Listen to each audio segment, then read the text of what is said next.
They're home at Saratoga.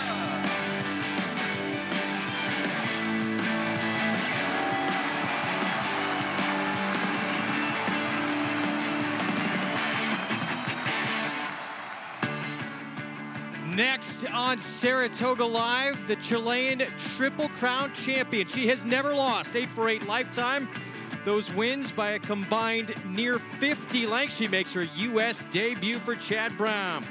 She will take on her stablemate, who she's been training with in the morning. Pacific Wind, a Grade 2 winner in her own right.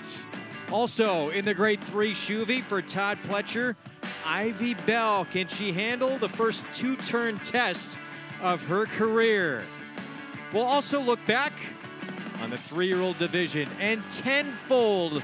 His win in the Jim Dandy, a little erratic in the stretch. We'll tell you what led to that and look ahead to what lies next for Tenfold coming up with still a big 3-year-old race to come later today in the Haskell Invitational.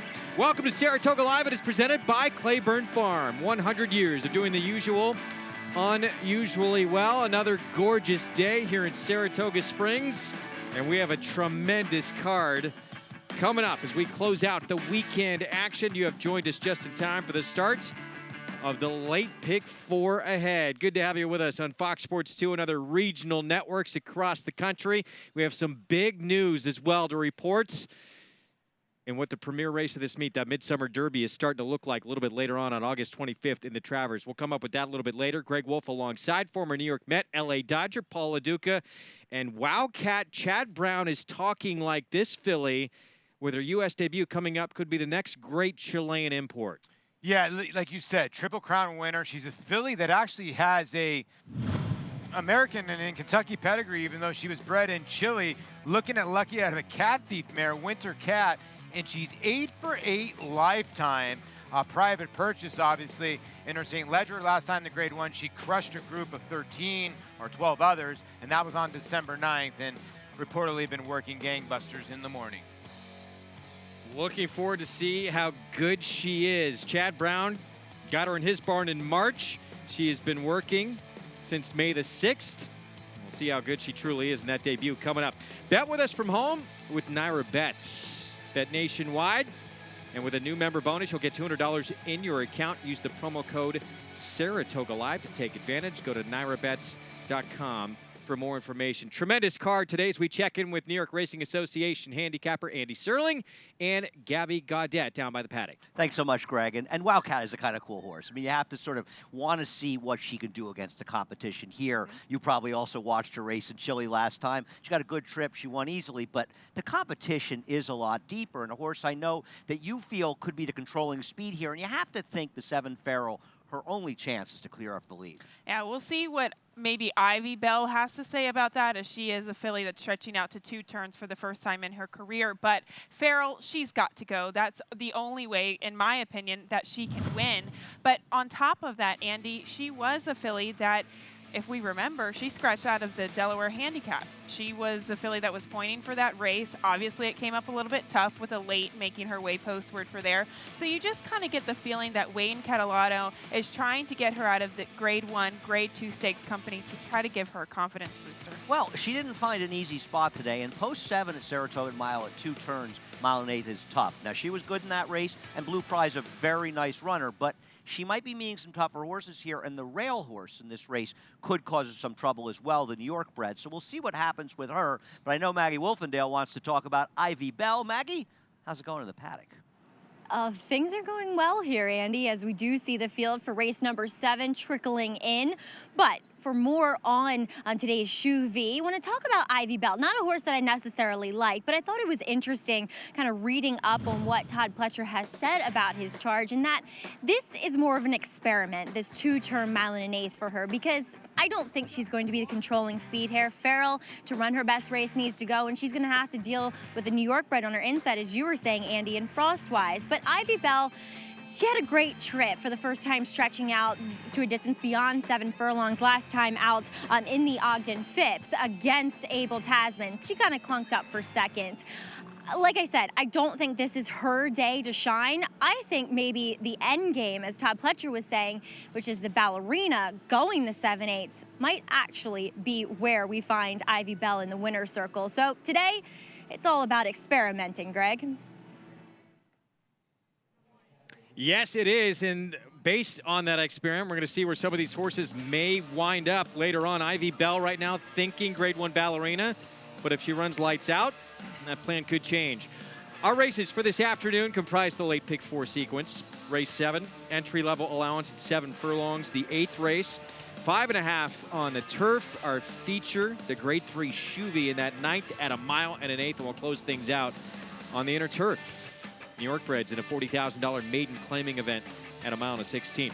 Weather and track conditions presented by Piranha Fly Spray, the preferred fly spray of the Saratoga Racecourse. Piranha on Pescon. Main track is fast. Turf course on both the Mellon and inner turf, labeled as good for this afternoon's action. Approaching the 18-minute mark to post for race 7. Already over $200,000 in the pick 4 pool. Paul, this race, couple of big scratches. The 1 runaway loot out, the 2 super catch out. The remaining half of the entry, the 1A stays in. And right now, though, it's Tommy T, the favorite. Yeah, 2 big scratches in here. That's why Tommy T is your favorite. First time gelding, has good races, does this son of Shackelford, and he can win this race. I also think 5 is another horse for Eddie Barker. The horse that's taking all the money is the 4. I know there's some scratches in here from a 12-1 to 7-2. There has been buzz that he's been working fast in the morning. All right, so Paul LaDuca's late pick 4 going too deep here to start us off. Yeah, 5-7. Like I said, I like Tommy T the best. Have another, I think, can maybe lay off the pace if they decide to go really fast early in here. 2, 6, 10, 11. I'm not going to give you anybody really outside the box, maybe box besides New York's finest. English Minister flew late last time and had a brutal trip. Used the 11 in race 8. Race 9, listen, Wildcat's going to be singled on a lot of tickets, but I need to see it first. 4, 5, 6, 7, and then 1, 5, and 10 in an interesting nightcap tonight.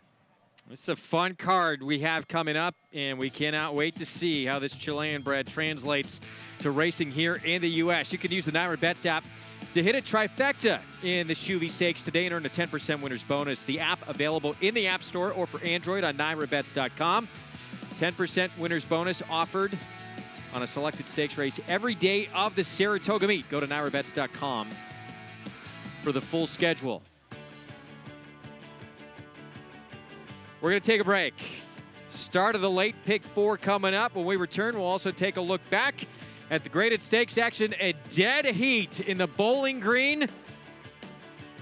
And a Jim Dandy that got a little wacky in the end. Tenfold all over the place in the stretch. Doing a little TV watching when he turned that corner. We'll be back with more.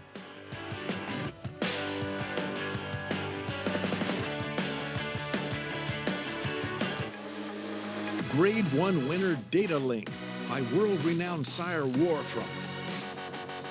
Data Link scored in the prestigious Grade 1 Makers 46 mile at Keeneland, then set a new course record in the Grade 2 Monmouth Stakes. His runners include stakes winner Saratoga, along with a growing list of talented young runners. At public auction, his yearlings have sold up to $200,000. Data Link, standing at Claiborne Park. They're on. Bet the horses anywhere, anytime with Naira Bets. Brunches out of there that take the lead. It's easy on your computer or Naira Bets app. Earn valuable reward points on bets. Play in our exclusive promotions and earn cash rebates. Sign up now. Bet $200 and get $200. Bet any track, anywhere, anytime. NairaBets.com. His record-breaking accomplishments on the racetrack paved his way here to the Stall of Legends. Now retired to stud, we welcome the dawning of a new era as this esteemed champion hopes to stake his claim to immortality. His blazing speed and striking good looks have been passed down to his remarkable first foals. Foals that will carry the flag of their famous father and one day hope to break records of their own. Medication-free and undefeated in sprint competition. Run happy, standing at Claiborne Farm. Success starts at Saratoga. The Saratoga Selected Yearling Sale has established a reputation for high quality and high performance. Recent graduates include Grade 1 winners Avenge, Bolt d'Oro, and Moonshine Memories, and 2017 Breeders' Cup champions Battle of Midway, Stormy Liberal, and Rushing Fall. The nation's #1 sale by percentage of Grade 1 winners. The Fasig-Tipton Saratoga Sale, August 6th and 7th. We found Breeders' Cup champion Rushing Fall at Saratoga. Where will you be?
Back on Saratoga Live on Fox Sports 2 and other regional networks across the country. Always something to do here at Saratoga, not just about the horses.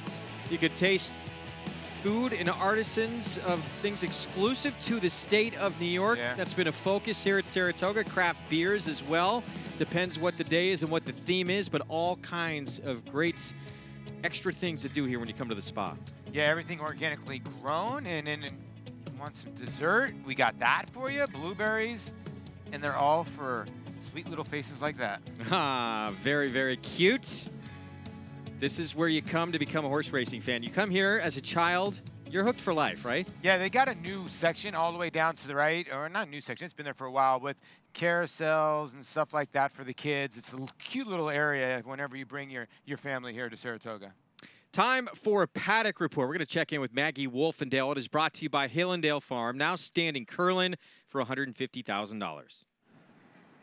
Greg, thank you. As we'll take a look at your current favorite here in the paddock, that is number 7, Tommy T, returns as a gelding, and as the son of Shackelford would be the second winner for that sire here on the card. He comes back looking fit, and actually, it seems as though he's grown up even more. I mean, he's this very, very tall horse. I mean, he's almost pushing 17 hands here looking at him, and what I like is that, you know, he's sharp, but he's also well within himself. He's somewhat relaxed, because sometimes you see these horses come back and they're too fresh, they're a little too over the top, and not quite the case here with Tommy T, as we'll watch him and how he behaves out on the track. But liking what I'm seeing from this horse, as he has definitely faced the best company of any of these in here. As we'll also take a look at a turn back, and there's 3 gray horses in all out by Tappet, as number 3, Silver Dust, is he'll go turf to dirt and turning back here from the last time he was on the dirt. It was a 2-turn mile and a 16th at Keeneland, in which he faced a decent field, I think, that day. And watching this guy in his races, while he likes to track the pace, you know, he's full of run and full of horse down the backside, and then when push comes to shove, he just comes up a bit short in those distance races. So I really think the 7 furlongs is ideal, as he's shorter coupled. He comes back here, he's on his toes, as another horse who shows up as a new gelding. He puts the blinkers on, and he seems primed and ready by trainer Brett Calhoun to get this 7/8. Now number 4 is Al Mythmar, another one turf to dirt here and turning back, and he makes a lot of sense to me as well. We'll see how much pace he implores here beneath Junior Alvarado, but he's a horse that looks as though he was pretty promising in breaking his maiden and even running second that day at Belmont going a mile, but I do feel like shorter is better. But guys over on the set, Andy and Gabby, Tommy T, is he up for the task today? I think he is. I think he's the horse to beat in here, Maggie, and Gabby as well. You know, he's been gelded, but I've liked this horse. He's one of these horses that got caught up in those super, super tough maiden races we ran here last year. And his last start behind 2 stakes quality horses in Westwood and Wonderful Light, he broke slowly, and that put him behind the 8 ball. I think he's the speed, and I believe he's the one to beat. He is the horse to beat. You just have to question if he's ready off of the layoff. We haven't seen him since January, and he's going to have to put away like the speed horse like the 4 Almithmar on the inside and kind of try to hold off some of these closers. So I think there are a few things up against him, but Andy, there's no doubt about it. He has been running against much better quality of horse. I'm interested to hear what you like about the long shot Have Another. He's 4-1. I actually misread that. We'll talk about that after the post parade, though. Sam the Bugler with a call to post. And yes, our post parade coming up. We're going to begin with the remaining half of the entry. Honorable Treasure, breaks from post 4, Javier Castellano for Kenny McPeak. Honorable Treasure was the weaker half of the entry on paper, but has a very big maiden win at this distance at Saratoga last year. Silver Dust, blinkers will be going on. A recent gelding for trainer Brett Calhoun. We'll see here in a moment, a son of Tappet. And here comes Silver Dust. There's nothing behind the fact that I actually like the 2 new geldings in this race. Silver Dust coming in for Brett Calhoun has some fast races, and I like Turf to Dirt and cutting back in distance. Almithmar for Kieran McLaughlin, another son of Tappet, has Junior Alvarado aboard. Surface switch back to the dirt today and a cutback in distance to sprinting where his career actually began. Have Another, Jose Lescano aboard for Edward Barker. One horse that Gabby likes a lot more than I do. I think he's making a tremendous jump up in class. Gray Sky, sent out by D. Wayne Lucas, a 2013 Phasig, tipped in November, graduate sale, and David Cohen aboard. Cutting back in distance from 1 mile and a 16th last time out at Belmont. He's going to hope for a hot pace. Tommy T, he's faced some real good company. A recent gelding as well for Robert Barbera with Joel Rosario. Sharp break puts him on the lead, and I think he's a major threat to wire this field. And Uno Mas Modelo at 14-1, coming off a big win at 7/8 at Churchill for Anthony Quartarolo. A big win indeed against Starter Allowance Company. He won by almost 5 lengths, but the question is, where did that come from, and can he repeat it? He'll be making his Saratoga debut coming up. That is your field to kick off the late pick 4. Standing by with the connections of Tommy T, your current favorite. Let's go to Maggie Wolfendale. And here in the paddock with trainer Bobby Barbera as he will send out Tommy T. Bobby, he's a horse that has faced some really nice fields as far as the rest of the competition here.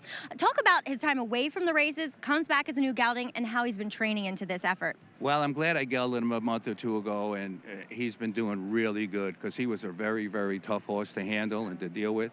So, big, strong animal. So we gelded him, and he's gotten a lot kinder, and everything has been good. He's been training really good. He's had some issues, of course. That's why he's been off.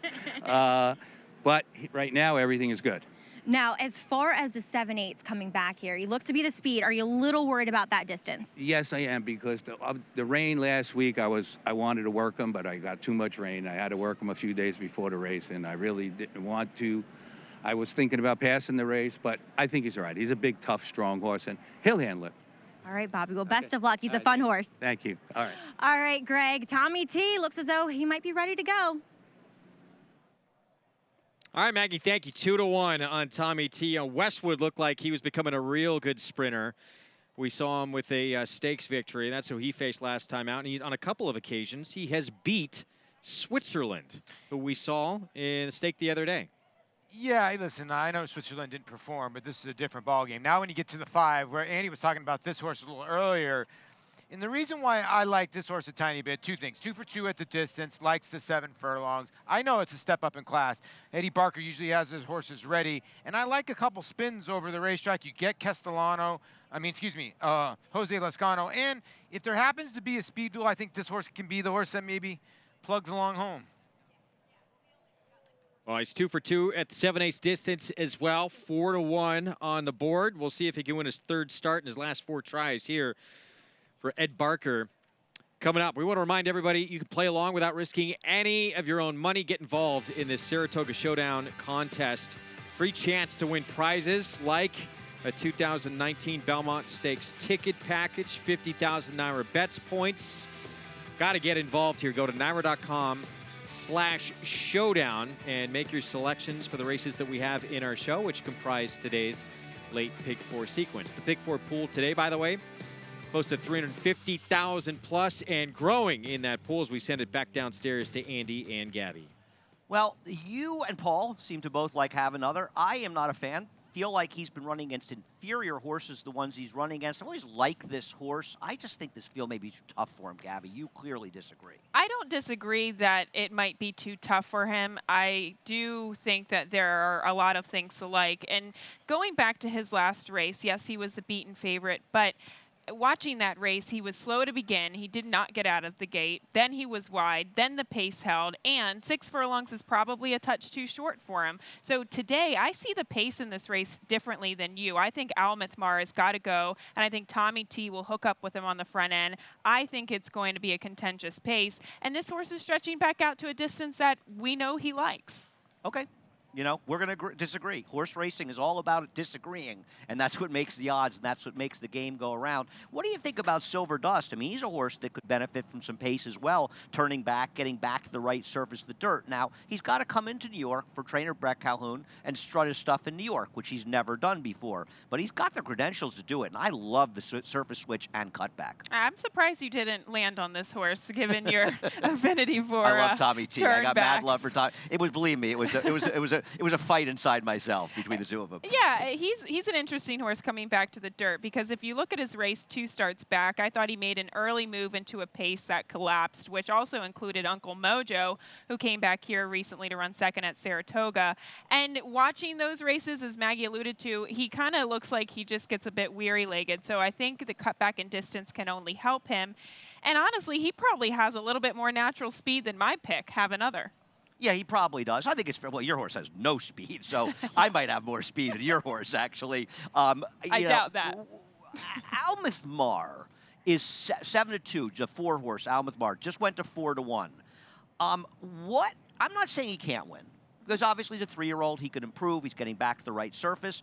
But, geez, doesn't he seem a little bit slow to be 4-1 in this race? I mean, I don't particularly like your horse, Have Another, but he's running faster figures, significantly faster figures than Almouth Mar. Yeah, and he's obviously an A other than condition. He's a 3-year-old facing older company. He's turning back in distance. He has to take on, I think, a better horse, a better speed horse to his outside. There are a lot of things that are going to go against him today, but I like the fact that he's coming back to the dirt. I think that's all I can say that. Though he actually has a grass pedigree, and he's coming out of a very, very tough turf race. He's not untalented. I just think his price is too short, to be honest with you. I think there are better horses on the board. Even a horse like the 1A Honorable Treasure may have a better chance. It's an interesting allowance race. You know, Greg, this is really what it's all about in Saratoga, right? Shippers, different horses, mixing and matching.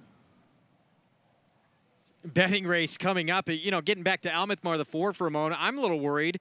Coming out of that mile turf race, that's going to dull his speed a little bit, which appears to be his best weapon. Yeah, you make a good point there, and that is his best weapon. But, you know, the freshening, and I don't think that's going to be an issue, and he's got some good fast works in tow. And do the 4 and the 7 cancel each other out, like Gabby was saying?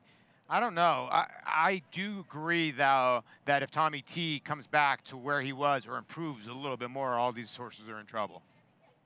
He is the 5-2 favorite on the board. Tommy T for the Robert Barbera barn, the son of Shackelford. As you look at Almouth Mar, will he be quick enough to go with the 7 horse? And there's a look at very reliable Gray Sky for D. Wayne Lucas. You never know. Could he get a piece of this? And we have a late scratch on the board now. Have Another contender in this race coming out. Let's go to Maggie Wolfendale for more. Yes, Greg. Have Another will not participate today. Just a late scratch on behalf recommendation of the state vet here by the steward. So just being precautionary with Have Another. And he, as you said, looked to be a player in here, but obviously going to make shorter prices on some of the other horses. I'm going to stick with number 3 in here, Silver Dust. I think he's well meant for this spot here, coming back as a fresh gelding. And if there's any time to strike against Tommy T, it's going to be today, coming off that long layoff and trying to get the 7/8. I'm going to lean towards horses who are turning back here, Greg. All right, Maggie, thank you. So late scratch of the 5. Maggie's preference. There you take a look at this one. Going to be heading back to the barn. Son of Stay Thirsty. And hopefully everything's okay. And, you know, now if you had the 5 and your multiples, you're going to move this 7. And so now, who do you go to? Is it Silver Dust the 3, or is that the horse that you go to that's going to be the horse that's going to sit that spot? It seems like the public is now money's gone there. We'll see. And that's what Gabby will do with her alternate selection here. She actually liked the 5. That horse comes out. Instead, Silver Dust for Gabby Gaudet as we send it back downstairs. Well, Greg, the reason why I do like this horse is I still think, obviously, the speed horses in here are still well intact. And even though I do think Tommy T is the horse to beat, as Bobby Barbera kind of mentioned, 7/8 can be a tough distance for a horse to come back off of the shelf. So I think now with the scratch of my top selection, Silver Dust is likely going to sit the right trip. So much could depend for a horse like Tommy T on what Almuth Mar does. If Almuth Mar's going fast and he's got a stalk, it might make it a little tougher for him. But I like speed horses at 7 furlongs, a lot of times more than 6 furlongs, because often they'll get to relax through that first quarter, and they're basically in a 5 furlong race with an advantage, a tactical advantage. Yeah, and 7 furlongs can be a very specific distance as well, and that is one that Tommy T actually has experience at in his debut. Yeah, it's expanding upon what Andy just said, a lot of times people look at the form and they go, oh, a speed horse, he's got to go an extra furlong, it's a tougher race. That's not necessarily the case. No, it's not, because they're able, obviously, the shorter the race, the faster they're going to go early. The longer the race, like marathons, just like anything else, compare it to marathons. The marathons are going to go at a steadier pace, longer race, so that's why the longer races will go at a steadier pace. The sprinters, like maybe the 400 runners or stuff like that, they're sprinting from the get-go, so totally different ball game. But again, that horse right there, the 4, kind of holds the key to the 7 in here. Is he quick enough to stay with Tommy T, the 7? He really does. I don't know. Tommy T's got 109, 110's in his holster. He's fast. Maggie seems to think that he's grown up and gotten a little bit bigger. I think the gate's going to be the key. He gets out of the gate, he's going to be ultra tough. Joel Rosario will be hopping aboard the 7-horse Tommy T for the very first time this afternoon. He was off from November 30th of last year, came back on January the 20th. Another little layoff, gelded since then. And again, keeping some real tough company in here. Late pick 4, over $600,000 in the pool. Can Tommy T, the 7-horse, get the job done here off another short layoff for Bobby Barbera? We're going to find out. There he is, moving to the gate. Let's send it upstairs to the voice of horse racing's Triple Crown for the call, Larry Colmus. Uno Mas Modelo will be the last one to load here. 2-1 still on Tommy T as Uno Mas Modelo comes up to the outside stall, and they're all in line. We're ready for a start. They're off. Tommy T broke sharply, goes out to the front with Almuth Mar to apply some pressure on the inside, and from the rail comes Silver Dust, who's away running in 3rd position and right up with the leaders, and now going up for the front as they head up the backstretch. Honorable Treasure will sit back and run in 4th early on. Uno Mas Modelo is next. Gray Sky trails. Up front, it is Silver Dust and Almuth Mar. These are the 2 through a 22.54 quarter. Tommy T taken back to 3rd here, 4.5 lengths off the lead. Honorable Treasure, Uno Mas Modelo, and Gray Sky on the inside. Moving for the far turn, Silver Dust is the leader. Almuth Mar a length behind in 2nd. Tommy T is 3rd. Still with 3 lengths to make up. Then Honorable Treasure on the outside. Uno Mas Modelo is 5th. Gray Sky 6th and down on the rail after a 44.7 half mile. Coming to the top of the stretch, Almuth Mar confronts Silver Dust. Tommy T is 2 lengths behind them. Honorable Treasure goes wide. Uno Mas Modelo and Gray Sky. Almuth Mar grabs the front coming to the 8th pole. Tommy T on the outside trying to come on. Silver Dust is down toward the rail. Uno Mas Modelo has kicked it in on the far outside. And Uno Mas Modelo, the longest shot on the board's gonna beat him under Eric Consell. Pulling away in the end over Tommy T, then Almuth Mar and Silver Dust in 121.35.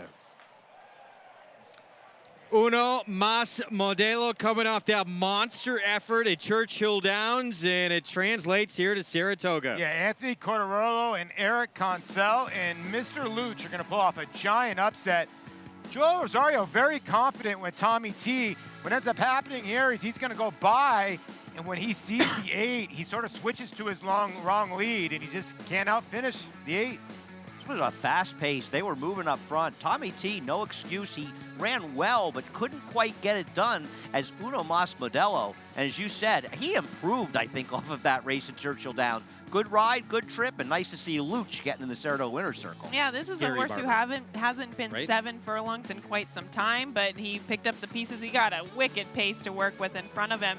I was surprised, though, the pace scenario, that the 3 actually wound up being on the lead and was pressed by the 4 Almouth Mar. Yeah, surprising that Santana sent Silver Dust, but maybe he was just very fresh. 15-1 on Uno Mas Modelo. Tommy T, interesting position for him where he was in this race. He did put in some run, but couldn't get to this one. Yeah, you see him switch to his wrong lead, like about right here, but Uno Mas Modelo was already by him with those blinkers, and Eric Concel rolling down the center of the racetrack. So you've gotten 12-1 and 15-1 so far to start off your NYRA late pick 5, and you're rolling. And he did it in a fast time, so you take nothing away from this long shot, 121 and 3. That is going to play huge. We have had a 12-1 shot and a 15-1 shot in the first 2 legs of the NYRA Bets late pick 5. That 6th race happened, of course, before we came on the air here. 8-7, 4-3. Uno Mas Modelo, Anthony Cordarolo, Eric Concel, Luch Racing Stables. With a big upset here to kick off the late pick 4 sequence. And this horse now put together back-to-back wins and has done it at 2 different racetracks. Yeah, he really has. He's improved. You got to give credit to Anthony, who's done a good job with him. He's only had him for 3 starts, and he's improved each time. And then he improved again today to beat this field. And Tommy T's got a little class, but he went by him pretty easily in the stretch. All right, well, the prices from this one coming up in just a moment. For those who are no longer alive in their multi-race tickets, and I'm one of them. Whoa, got to rethink things here coming up in the late pick 3 we have coming up. What's trending? This from Connections of Wonder Godot. On to the Travers. Good night, I'm out. Yes, they still believe that they can win top honors in the division, and with Monomoy Girl thinking instead going to the Cotillion, they want to tackle the boys now in the Travers. Cecil Barber and Gary Barber, obviously maybe speaking for his brother. Gotta love his handle. Dice Man, yo. He likes to play a little craps, but they're gonna play a little craps if they send Wonder Godot to the Travers. Mark Cassie, he has said that she loves a 1.25 miles, and now she's gonna take it on against the boys. Here he is. Gary is, you know, he always thinks out of the box. So first thing he says, you know what I'm thinking? And I said, I can guess. Travers, yep. Wonder Godot was more than brilliant. She was simply wonderful. Got a 1.25 miles under. She's got a 1 mile and 3/16 under her. She gets 5 pounds. It's a big deal going 1.25 miles. So, and I can tell you this, when they go over to the paddock on Travers Day, she may be the biggest horse in the race. She doesn't look like a filly. She's a big, stout mare. Anybody that knows me knows that I love horse racing. It's my entire life. And I think anytime things can get excitement, and it's good for horse racing. I know the response I've had in the last 12 hours or 18 hours is people calling me and cheering, excited, riders and everything, because they feel like it's gonna, hey, got your attention. Yeah, yeah. So I think anything that gets people's attention, and you know, I think it's got to be good. I think it's good for Saratoga. I think it's good for the Travers. We just got to keep our fingers crossed and hope, you know, everything stays well. I'm sure she's gonna have a lot of ladies on her side. I love this aggressive move. It's great for racing. The Gary Marcassi mentioned in there, of course, Gary Barber. She loves a 1.25 miles. They want 3-year-old filly divisional championship. They don't believe it's over. The rest, everyone else seems to believe it is. With Monomoy Girl, they're going for it. Yeah, they are, and you can tell he's a trainer like Tom Amoss, loves those weights, and he's going to get a little weight break if he goes in to the Travers. And I think it's a great move. Listen, we've talked about this all along. Now at Justify out of the picture, the Colts are still suspect. And the fillies could be just as good. By the way, Flame Away, who ran very good for Mark Cassidy in the Jim Dandy, he's actually looking now at the Smarty Jones at Parks on Travers Day. Wonder Godot, they're going to have lining up against the boys. Let's go downstairs to Maggie Wolfendale. And in regards to this 7th race, Uno Mas Modelo, ridden by Eric Cancel, and Eric breathing a sigh of relief. Got his first win of the meet. Always good to do that, Eric. But this horse just came flying at the end. Yeah, I mean, the instructions from the trainer were like to sit off of the speed. I mean, he just wanted to have the horse the best race that he could and relax. I mean, everything worked out well. I was a little bit wide at the beginning of the turn. I got him to drop in. We saved a little bit of ground half a turn, and when I made him run, he was still full of runs, so he gave me all that he had. And Eric, I know it can get a little bit frustrating up here, but how much does this do for your confidence and you're just riding? I mean, it does a lot. I could say it motivates you a little bit more to keep on trying harder. I'm a type of person that I'm always positive no matter what. I mean, I always ride all the horses. It doesn't matter if it's favorite or 91-1. I still ride him all the same with confidence. So, I mean, he gave me everything he could, and it worked out really well. It worked out really well, as you said, and looking for the same kind of trip in the next with the English Minister. And guys, no, Eric has not grown. We did a little staging here because I'm wearing some really big heels. But Eric, Uno Mas Modelo, I think you've earned a Modelo. Yeah. I hope so. All right, Craig, back to you. 1, 2, maybe 3 or 4. One more Modelo is not that bad. Underrated beer, by the way. Very good beer. $33.20 for the victory. Uno Mas Modelo, 15-1 to shake things up to start off our late pick 4. Yeah, congratulations to Mr. Luch. He's not leaving the game. $33 on top for the son of Macho Uno out of the Distorted Humor mare. Granny Spinster, now 5 for 26 lifetime. And like they used to say in NBA jams, boom shakalaka, $176,000 in this pool. And I hope you're alive. Incredible. Okay. Very few after the first 2 legs are alive at this point. So we are rooting you on if you still have a live ticket at this point. Let's take a look at race 8. It's not like it gets a lot easier from here. 5.5 furlongs on the turf, an allowance optional 62 race. New York's finest, who was 8-1 morning line, but has never lost in 4 tries on the turf at Saratoga. Right now, the 5-2 favorite. Definitely the horse for course. Might be the horse to catch in here as well. But the one, Maniacal, has a lot of speed. So does Spring to the Sky. Maniacal is your second choice in your double will pays and some of your other will pays in here. So the one is taking some money, but you do make a good point. New York's finest likes this racetrack. We're going to take a break in the action. We're going to take a look at the 3-year-old division, Tenfold, and all the rest. How does it sort out? We'll talk it next.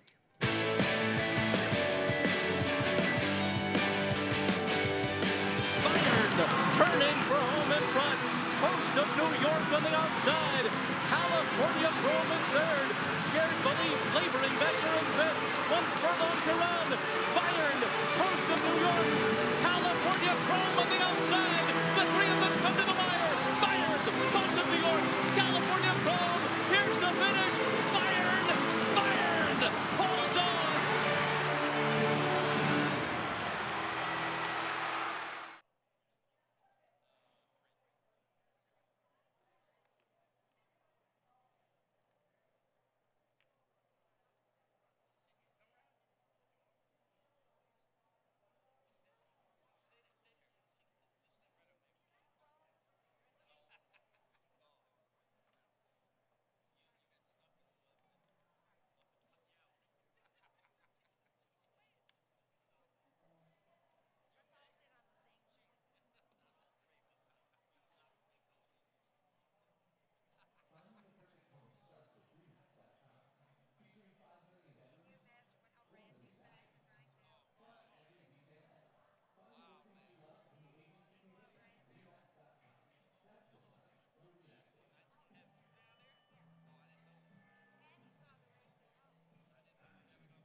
Well, it turns out the ladies aren't the only ones that can wear bright, colorful clothes. As Chris, you are sporting some very stylish pants today. Well, thank you very much. I mean, these pants just show what Saratoga is all about. You've got the horses and you got the fun.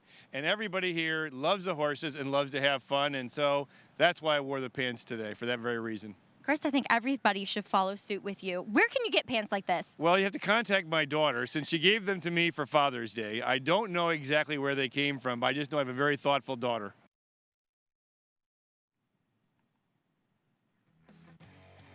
President and CEO Chris K stealing the show. Is it Fashion Saturdays? It is Fashion Sunday at Saratoga. Wait a second. Time out a second.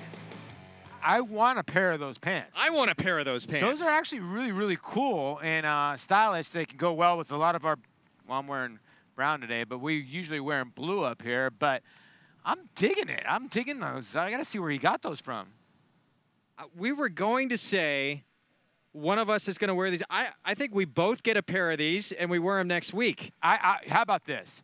Regardless what horse you and I pick, wherever they finish, we both wear them next week. How about this? Here's the bet. We each pick a horse in the race coming up. Loser, horse, whoever finishes behind, has to buy a pair of pants for the other guy. Okay, that's fine. That's perfect. That's a great Done. bet. Done. Those are amazing. I'm with you. And then we're going to go to Fashion, was it Fashion Saturday? Yeah, why not? Jim Dandy, it was stellar. Tenfold stepping up and getting it done on the front end. Put to a drive by Jose Ortiz as Tenfold ranges up alongside.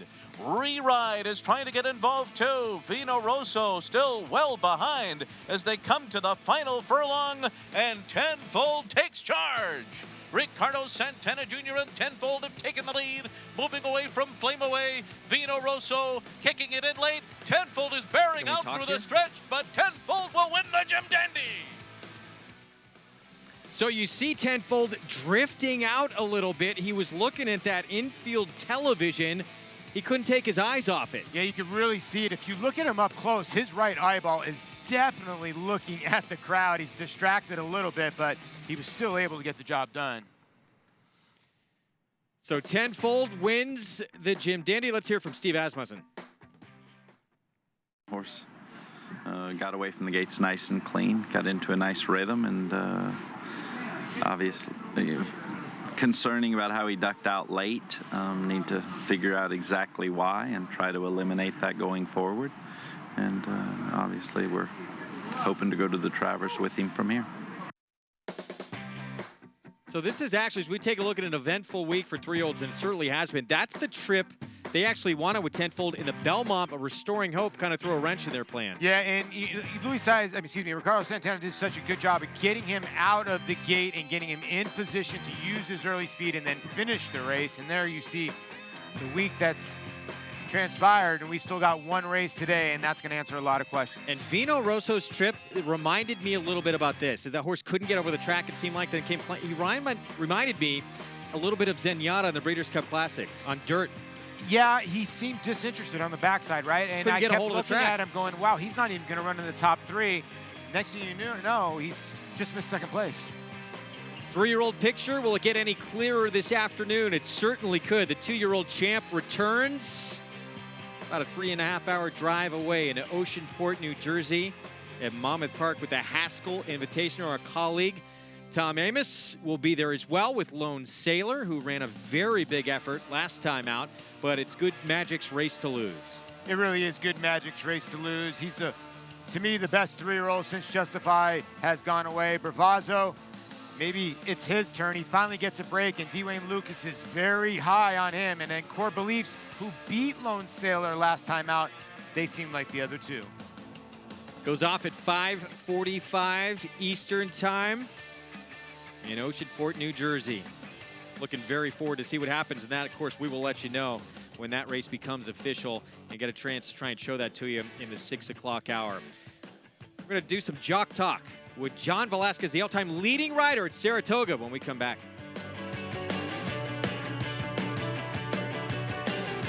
This proven son of Giants Causeway has sired 4 millionaires, including Claiborne Farm stallion Lee.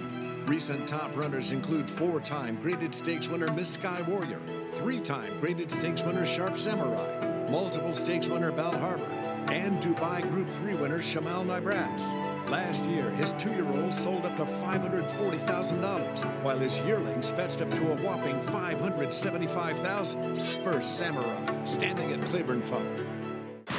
They're off. Bet the horses anywhere, anytime with NyraBets. Rushes out of there to take the lead.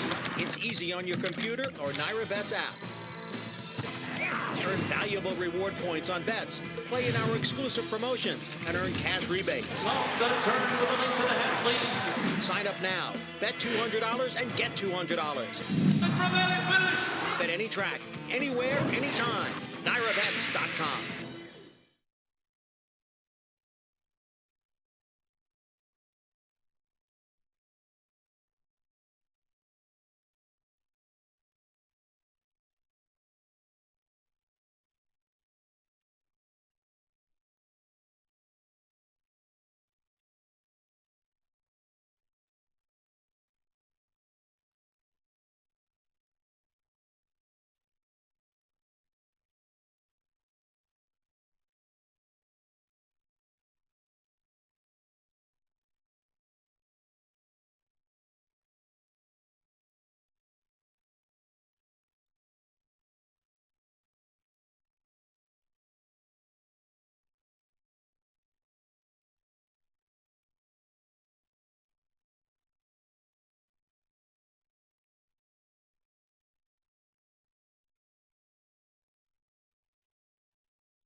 I go into the race to try to do the best I can to win the race, so I'm not surprised if I win it, you know what I mean? You're just more disappointed when they don't run any good, whether you had good odds or bad odds, you know. You think that you have a chance when you're in the race.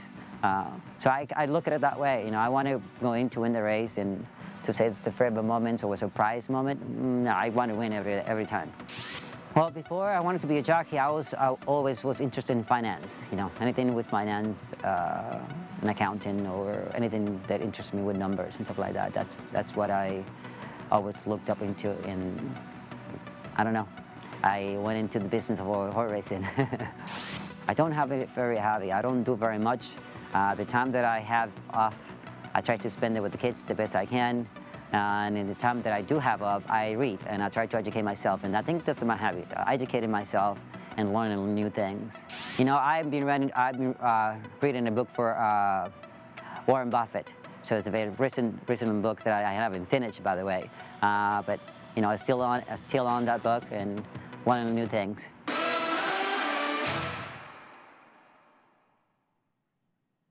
Hall of Famer John Velazquez, more wins at Saratoga. There he is than any other rider in the history of the sport. And he's going to be on board a horse who has more turf wins than anybody in this field coming up. That is Rocket Heat, the 10-horse, 7-time winner over the turf. Currently at 7-2 on the board for trainer Carlos Martin in this 8th race ahead. Time for a Paddock Report. It's brought to you by Hillendale Farm, now standing by iron for $15,000. Let's go to Maggie Wolfendale.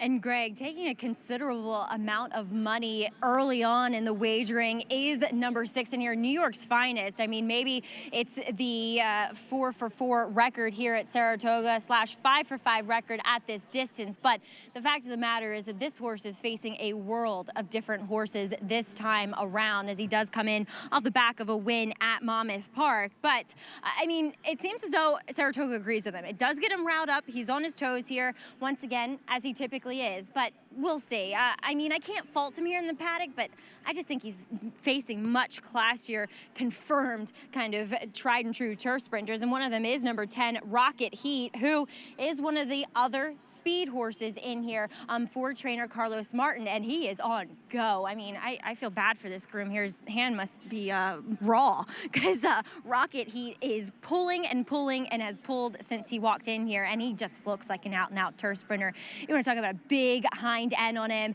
very solid. We'll see what he does. He is going to face a little bit of company, I would think, towards the front end. Battle Station, he might capitalize on things falling apart. That's why he's taking some money. He looks fantastic, as this is the third time I'm seeing him, and this is the best time I've seen him. And guys, Grand Motion, he's had some tough luck losers here. Isn't he going to get on the board soon? I think it's a very interesting race, and maybe Rocket Heat will get the job done here as speed, but I want to know why this horse has been running out of town for Carlos Martin, and I'm going to try to beat this horse, Gabby, though obviously he's dangerous. He is, but there are other speed types towards his inside, so I don't think it's likely that he's going to be alone on the lead. Feels like he could have some company. I'm very interested in the 5 Vici here for Mike Maker. Off the claim for Mike Meeker, he tried him at 7 furlongs, and he met a very tough horse in White Flag, who he wasn't going to beat anyway. He's not a 7 furlong horse. He's very distinctly a turf sprinter, 5 to 6 furlongs. I think the 5.5 will suit him very well, and I like Vici. Slight drop in company, and more importantly, cutting back a distance. He did get a hot pace. Now, the last time that he did get the victory, and that was dating back to Tampa, they were going wicked fast in front of him. But I agree with you. I think this distance is more suitable for him. And we were talking about the pace. I think it will develop in front of him. And some people think they like Saratoga. He's run very well in Saratoga in a couple of starts. You're interested in the number 11 horse here, English Minister. I tried him last time. He better get the right trip, but certainly a lot of pace would help him, Gab. It's interesting that the last time this horse actually won, Eric Cancel was in the saddle, and he's back in it today. I'll get into why I like him more so in just a minute. Well, that 11 be making a late run from off the pace. Here's the one, Maniacal, 2014 Fasig-Tipton August sale. Graduate Eddie Keneally. Yeah, hot at the claim box. Been claimed 2 times out of the last 3, and is getting played here a little bit. It was initially, now 7-1. 2-horse Battle in Seattle, trained by Graham Motion. Irad Ortiz Jr. He faces some familiar faces once again here today, but I thought he had a good trip and couldn't win last time out. We'll see. Well posted to the inside. End play, Tom Bush, second off the bench with Florent Giroux. Another one that's coming out of the same race against Battle Station and English Minister, but he is making his second start off the layoff. Vici, the 5, son of Warfront. He's in the Mike Maker barn with Manny Franco. Yeah, second off the claim for Mike. This one in for the 62.5 tag. 2 good races here at Saratoga, just 2 second-place finishes. New York's finest. Undefeated in 4 starts at Saratoga, undefeated in 5 tries at the distance for Linda Rice. And he is a speedster. He is stepping up in class and faces other speed types to his outside. Spring to the Sky, a 2010 Fasig-Tipton August sale graduate for Bruce Brown. His best race on the form is when he got left in the gate, and since then he's shown one other race when he went to the front and got beat by English Minister. I just don't see it today. The 9, Foreman, the Foreman. Very quick runner who owns just 1 win on the turf. Yeah, this one coming in from Philadelphia by Cole Coolman, the sire. But you're right, a lot of speed here. Rocket Heat, 7-time winner on the grass, John Velazquez for Carlos Martin. Reoccurring theme here, another speedy type just to the 9's outside. Rocket Heat, he comes in with the class. And English Minister, can he get the pace up front to help that closing kick, trained by Michael Trombetta? I see where Gabby's going here on the 11. There's a lot of pace in here. He needs a lot to go his way. He's got 4 wins in 45 starts, which you don't like. 2 of them here, though, are at Saratoga, which could be key. And we saw John Velazquez talk a chop with his connections in the paddock before they came out for the post parade. With more on the 10 Rocket Heat, who Johnny V will ride. Let's go to Maggie Wolfendale. And joined by his owner, Matt Shera, here in the paddock. But yesterday, Matt got off the duck in a big way. Your first runner of the meet in the Bowling Green, dead heating with Glorious Empire, who pretty much did it all the way on the front end. How special was that, Matt? Definitely the highlight of my owning career since 2013. We won the Grade 2 Oaklawn Handicap. This was way more exciting. The finish, the way it happened. People are sending me the photo at the line saying, I think you won maybe. I'm not sure. I'm going to go check the photo. Maybe we can reverse it. But we were happy to win anyway. It's nice to share with Bill Mott and those guys. So. No better way to do it than here at the spa, that's for sure. But you are sending out Rocket Heat here, who looks to be the fastest in the field. Is that just your game plan, just go? I don't think there's, honestly, I don't think there's a faster horse in the quarter mile in the whole country on the turf. He is really, really fast. I mean, we're going to see it today. He should be in front by at least a length. I think he'll clear the other speed. So whether or not he makes it last furlong, we'll see. But he's going to be on the lead. That's the instructions, unless he breaks bad. But well, Matt, you did it 1 mile and 3/8 yesterday. You're going to try to do it 5.5 on the front end here today. Best of luck. All right, thank you. All right, Greg. It's going to be fun to watch here. Rocket Heat, very quick. He's been doing it against Stakes Company being on the lead. But you have the 6 New York's Finest, who's a rocket ship himself, against tons easier company. Can he keep up? And then you also have the 9 Foreman. The Foreman, a massive long shot, also hasn't been keeping quite the company Rocket Heat has. Yeah, this first quarter mile is going to be blistering, and we'll see who can sustain it, or who's the quick of the quick, or if it's going to favor somebody launching from the back of the pack. And right now, the public actually siding with slightly New York's Finest, who again has never lost at Saratoga in 4 tries, never lost at the distance, very quick as well. But Rocket Heat is a 7-time winner on the turf and has been facing tons tougher. We're going to take a break in the action. A very intriguing 8th race coming up, 5.5 furlong turf sprint here at Saratoga when we come back. Once again, among the world's leading sires of stakes horses and graded stakes horses, Warfront has sired 8 champions and 8 millionaires. Recent Grade 1 winners include Lancaster Bomber, American Patriot, Avenge, Roly-Poly, Warflag, and Europe's 2017 champion 2-year-old colt, U.S. Navy Flag. In the sales ring, his yearlings continue to bring prices well over $1 million. International Super Sire Warfront, standing at Claiborne Farm. How do New York breds perform? They win in world-class company. From Grade 1 races in Dubai, where New York-sired, New York bred Mind Your Biscuits won the Golden Shaheen for a 2nd time, to Belmont adding to his status as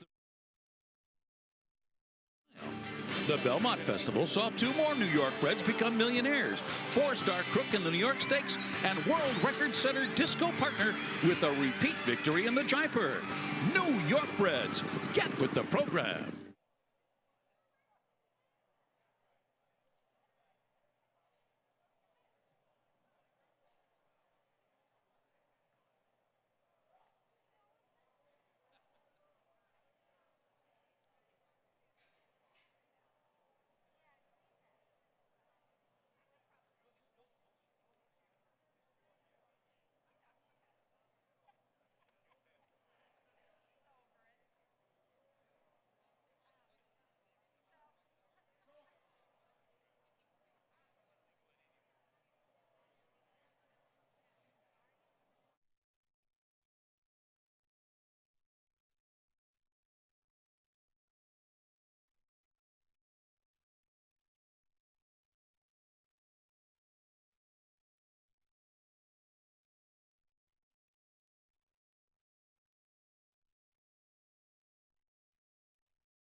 Welcome to Saratoga Live on this Sunday afternoon, the Grade 3 Shuvee, our feature race. Saratoga Live presented by Claiborne Farm.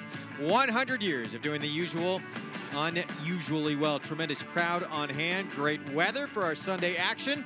Still to come in our feature, the Chilean Triple Crown winner, undefeated, perfect 8 for 8, moving to Chad Brown's barn, making her U.S. debut ahead, tackling, among others, her stablemate, Pacific Wind. That's going to be a fun one to watch. But right now we have the 8th race coming up on the turf at 5.5 furlongs. Greg Wolf alongside former New York Met, LA Dodger Paul LaDuca. It's a fun race ahead. It really is a fun race. Whenever they're sprinting on the grass, there's going to be a ton of horses going towards the front end. A couple will be dropping back, and position is everything in here. We have a couple scratches, so now only down to about a 10-horse field. And when you look at the pace of this race, you don't really know who's going to go to the front end. It looks like the 10 could be the quick of the quick, and the 11 could be the horse launching from way back along with the 5.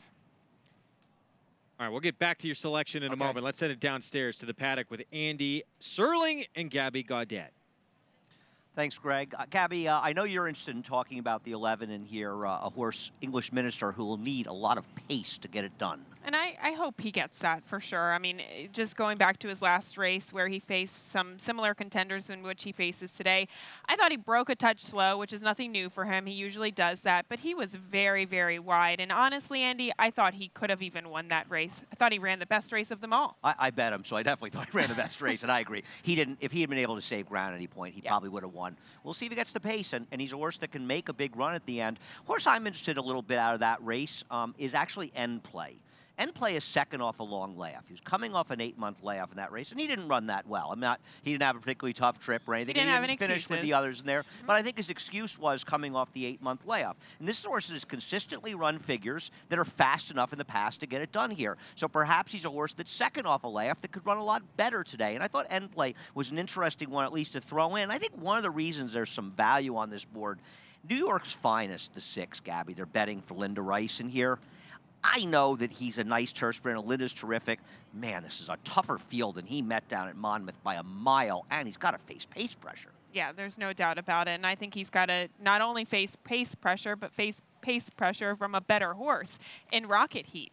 Yeah, I think it's going to be a tough road to hoe for that one. The one Maniacal is coming in from Churchill. I don't know the story exactly because it shows Eddie Keneally. Eddie Keneally still has this horse because it shows a claim. I'm a little confused by that, but I know Maggie wants to talk about Maniacal, so let's head out to Maggie Wolfendale.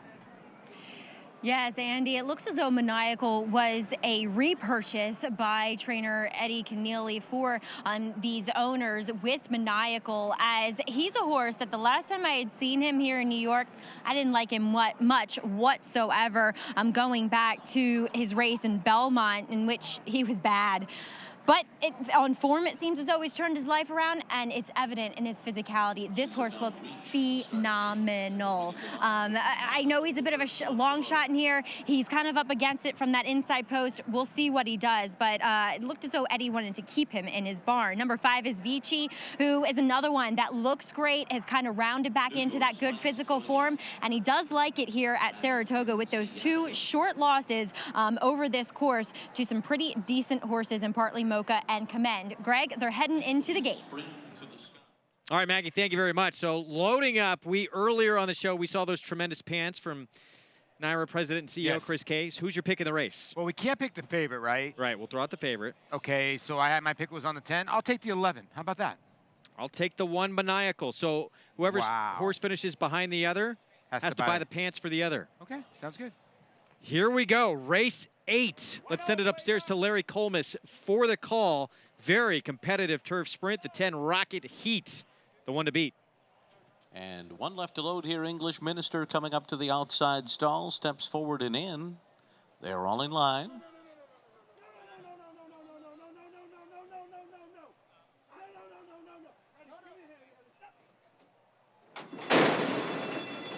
They're off. Rocket Heat and New York's Finest. These two had the best start. Maniacal is away running in 3rd on the inside. Foreman the Foreman is going up on the far outside, up into 3rd now. And then it's Vici in 5th. English Minister is 6th on the outside and racing 7 lengths off the lead.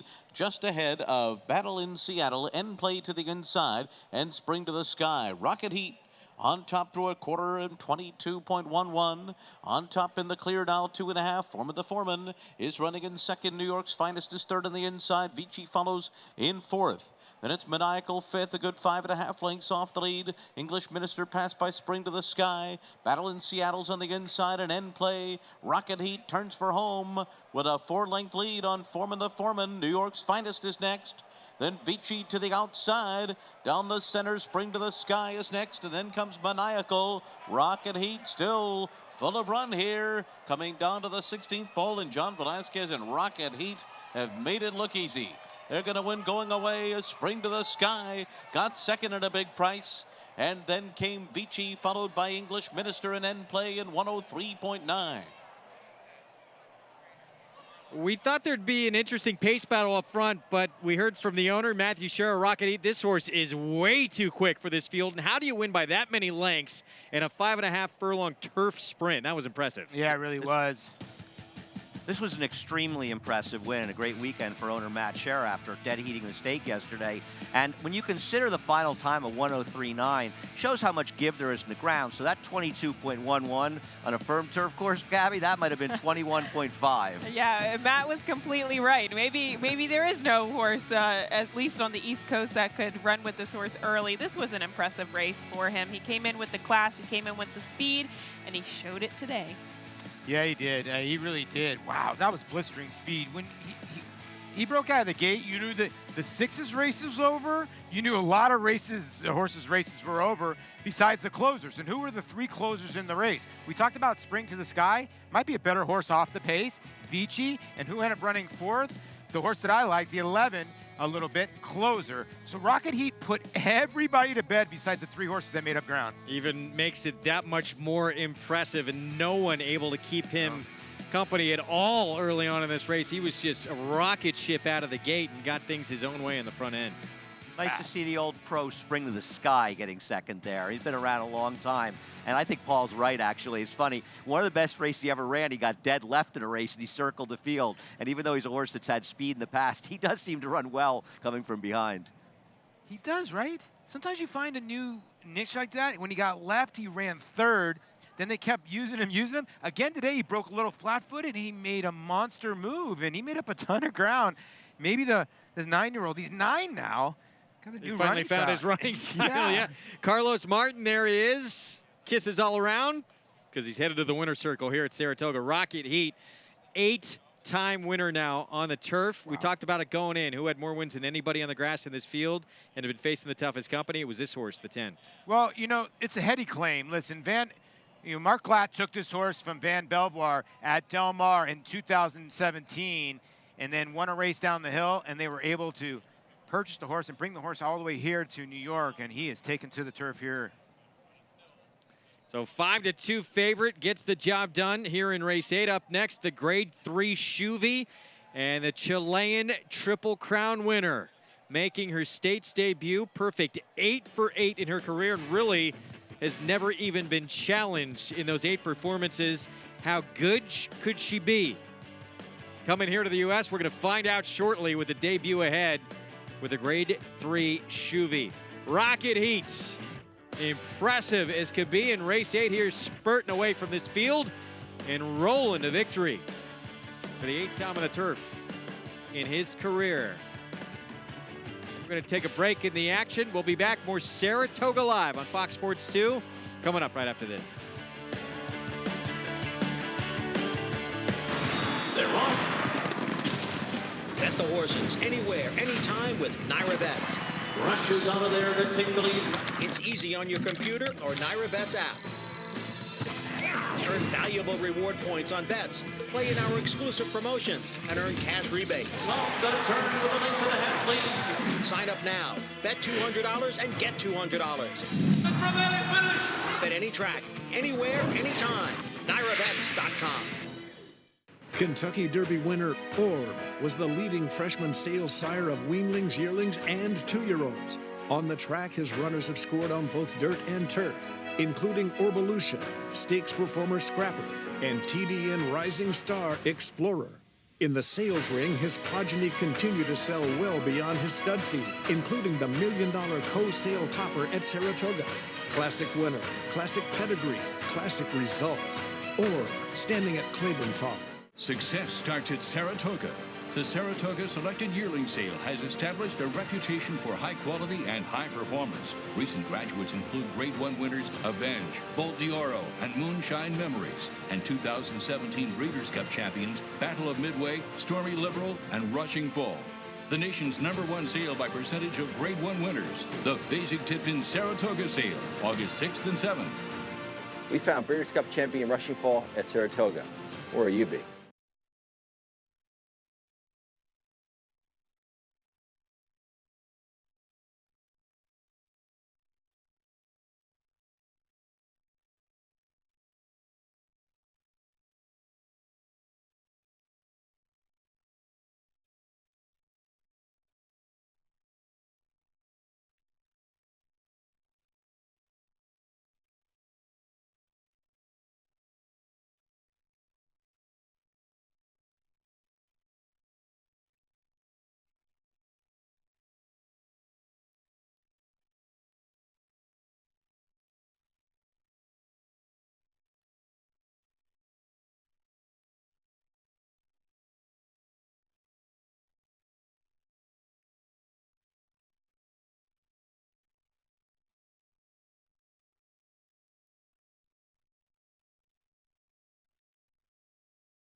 Back on Saratoga Live, and the 8th in the books. Rocket Heat winning by as many as he wanted to, getting the lead all by himself. There are other quick horses in this field, just no one near as quick as Rocket Heat. All right, you got $7.60 on this son of Leighton Heat out of the Slews Royalty mare. Enjoy the moment. Matthew Shera, Johnny V aboard, now 3 for 6 this year and 10 for 34 lifetime, and a pick 3 that was nice. Let's go downstairs to Maggie Wolfendale.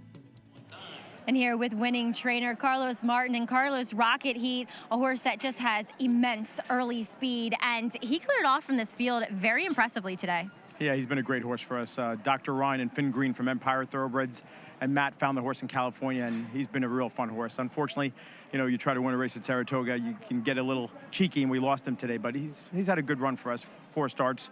We got unlucky a little bit in the soft turf course in Maryland. Then we caught the synthetic and just got nailed in 100,000 at Presque Isle. So 2 wins in 2 seconds from 4 starts. Overall, anytime you win at Saratoga, you have to be pleased. And it's a $92,000 purse here, so it's almost like winning a stake anywhere else in the country. But Carlos, I mean, when you lose a horse, is there any thought in your mind that you hope they run back in the same kind of claiming tag? I mean, I've all through so many years in this business, my father was the proponent of, if you're afraid to run them where they belong, you really don't belong in this business. So you have to try to win races and do well. And sometimes, you know, they're gonna get some nice horses from you. But overall, you have to spot the horses where they belong. Of course, I feel bad losing a horse like this because he's such a versatile horse and he runs on every surface. But in the same token, will we go back for him? Matt's pretty game. Yeah. He probably would, but you know, I'm just gonna enjoy the victory today. And yeah, that you should do. Congratulations with Rocket Heat. Thank you so much. All right, he certainly was a rocket here today, Greg. Appropriately named, no doubt. I mean, this horse fast. Blast off out of the gate. Yeah, I mean, when you run sub 20, 21 or 21 flat down the hill at Santa Anita, you're moving, and you're running 22 at Presque Isle. Of course, it's hit 23 and 4, amazing. And there's the follow along. $1,300 pick 3 that comprised of. So again, you just need to get it home from here on out and you're gonna get paid. Well, many people felt there's a standout coming up in the Grade 3 Shuvee. She has never raced though in the United States. She's a Chilean Triple Crown winner, moving to 2-time Eclipse Award winning trainer Chad Brown's barn. He believes she could be the next great Chilean horse that he has had the privilege to work with. She opens up at 4-5 on the board. Wildcat. Yeah, listen, credentials, a lot going for her. She's got actually an American pedigree. Looking at the Cat Thief mare, but the buzz in the morning has been all about Wildcat. She faces a tough little group here with Ivy Bell, Pacific Wind, Farrell. I think 3 quality fillies and a mare in Ivy Bell, who's been training well the 5. And Chad Brown, interestingly, throwing in Pacific Wind as well. She's been working out with Wildcat in the morning, but he felt kind of took an early run at Abel Tasman in the Ogden Phipps. That might have done her in. She's been working well since. So a lot more to talk about in the Grade 3 Shuvee coming up. Let's take a look back yesterday. The only Grade 1 on the card happened to be the Vanderbilt, and we saw, talk about an impressive performance, Imperial Hint. Sensational in this win. Let's take a look.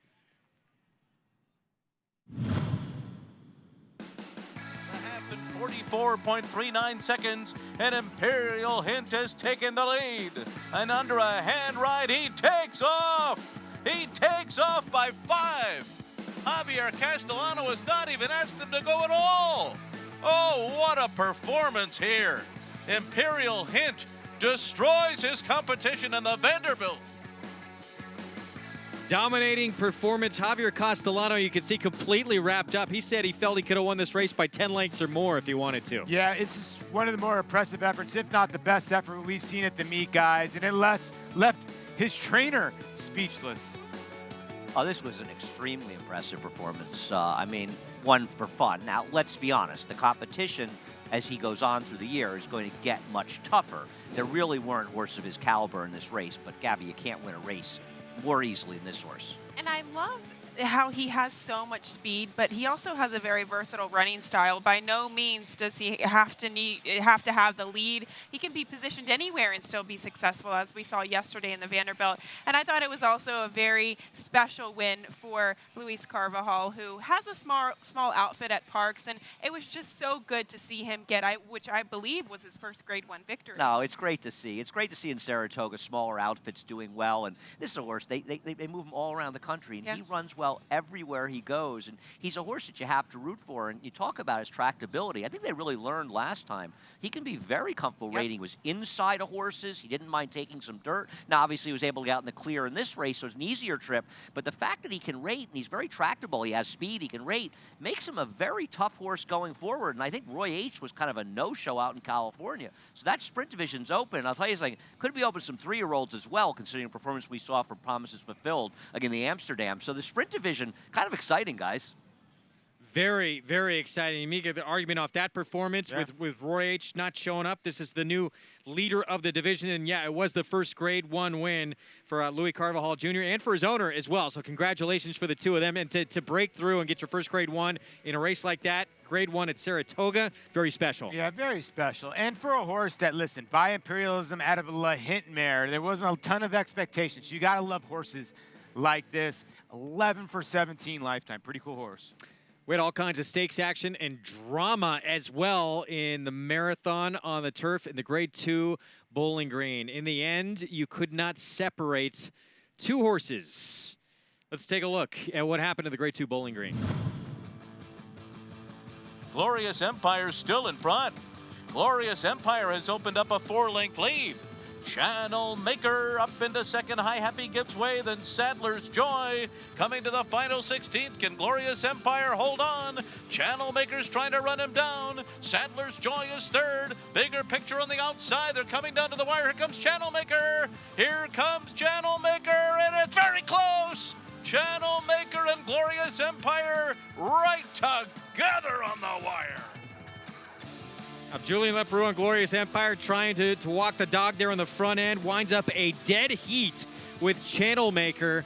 And this is just, you don't see this very often, but congrats to both of these connections. Yeah. Well, listen, it was a great run race. I thought Julian Leperoux rode the race perfectly.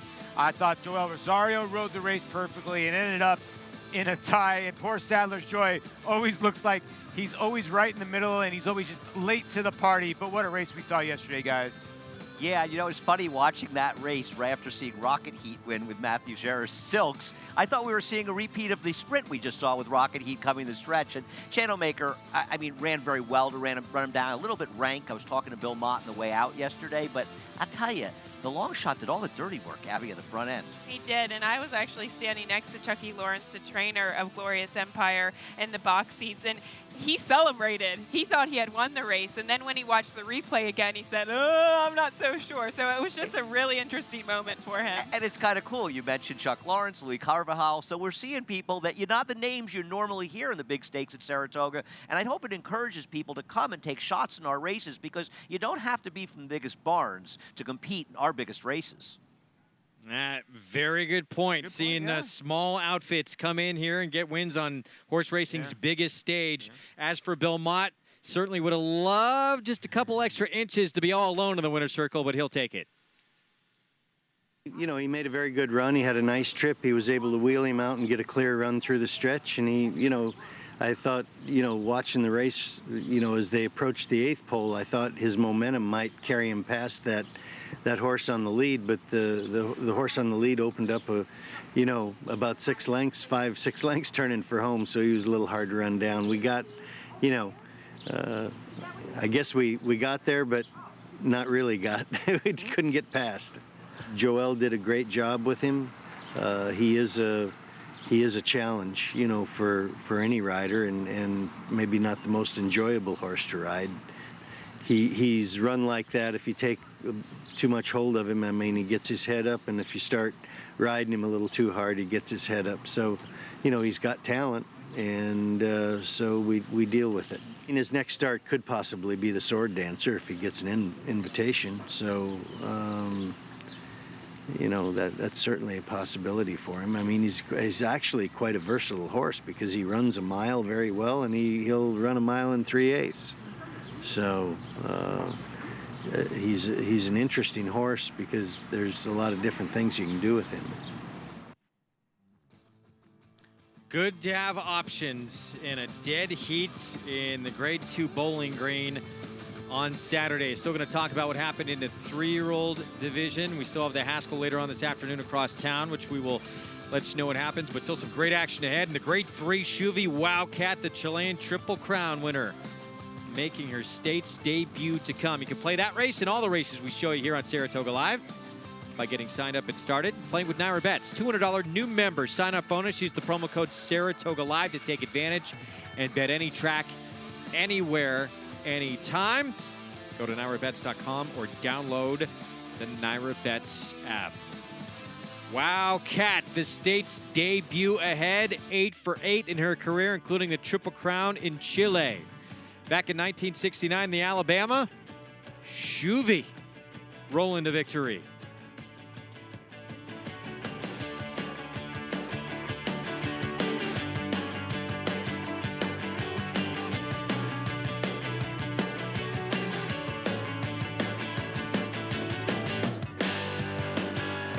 Visit Rivers Casino and Resort, upstate New York's ultimate entertainment destination, with live table game action and the hottest new slots paying out millions.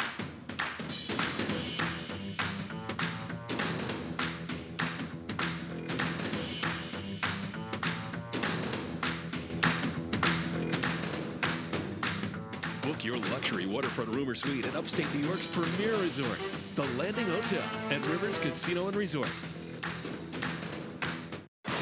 They're on. Bet the horses anywhere, anytime with Naira Bets. Brunches out of there to take the lead. It's easy on your computer or Naira Bets app.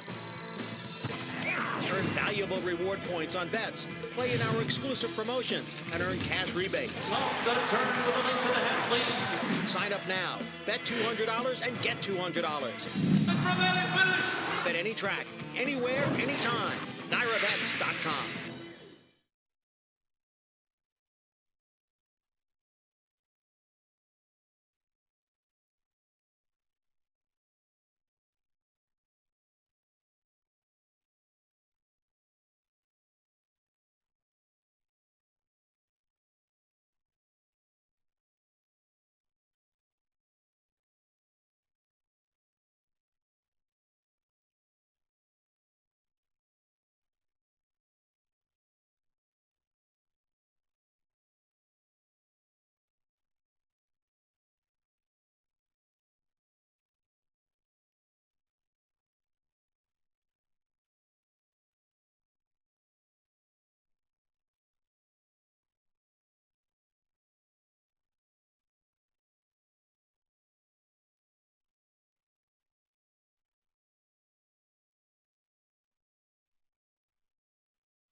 Back on Saratoga Live, and our feature race is coming up.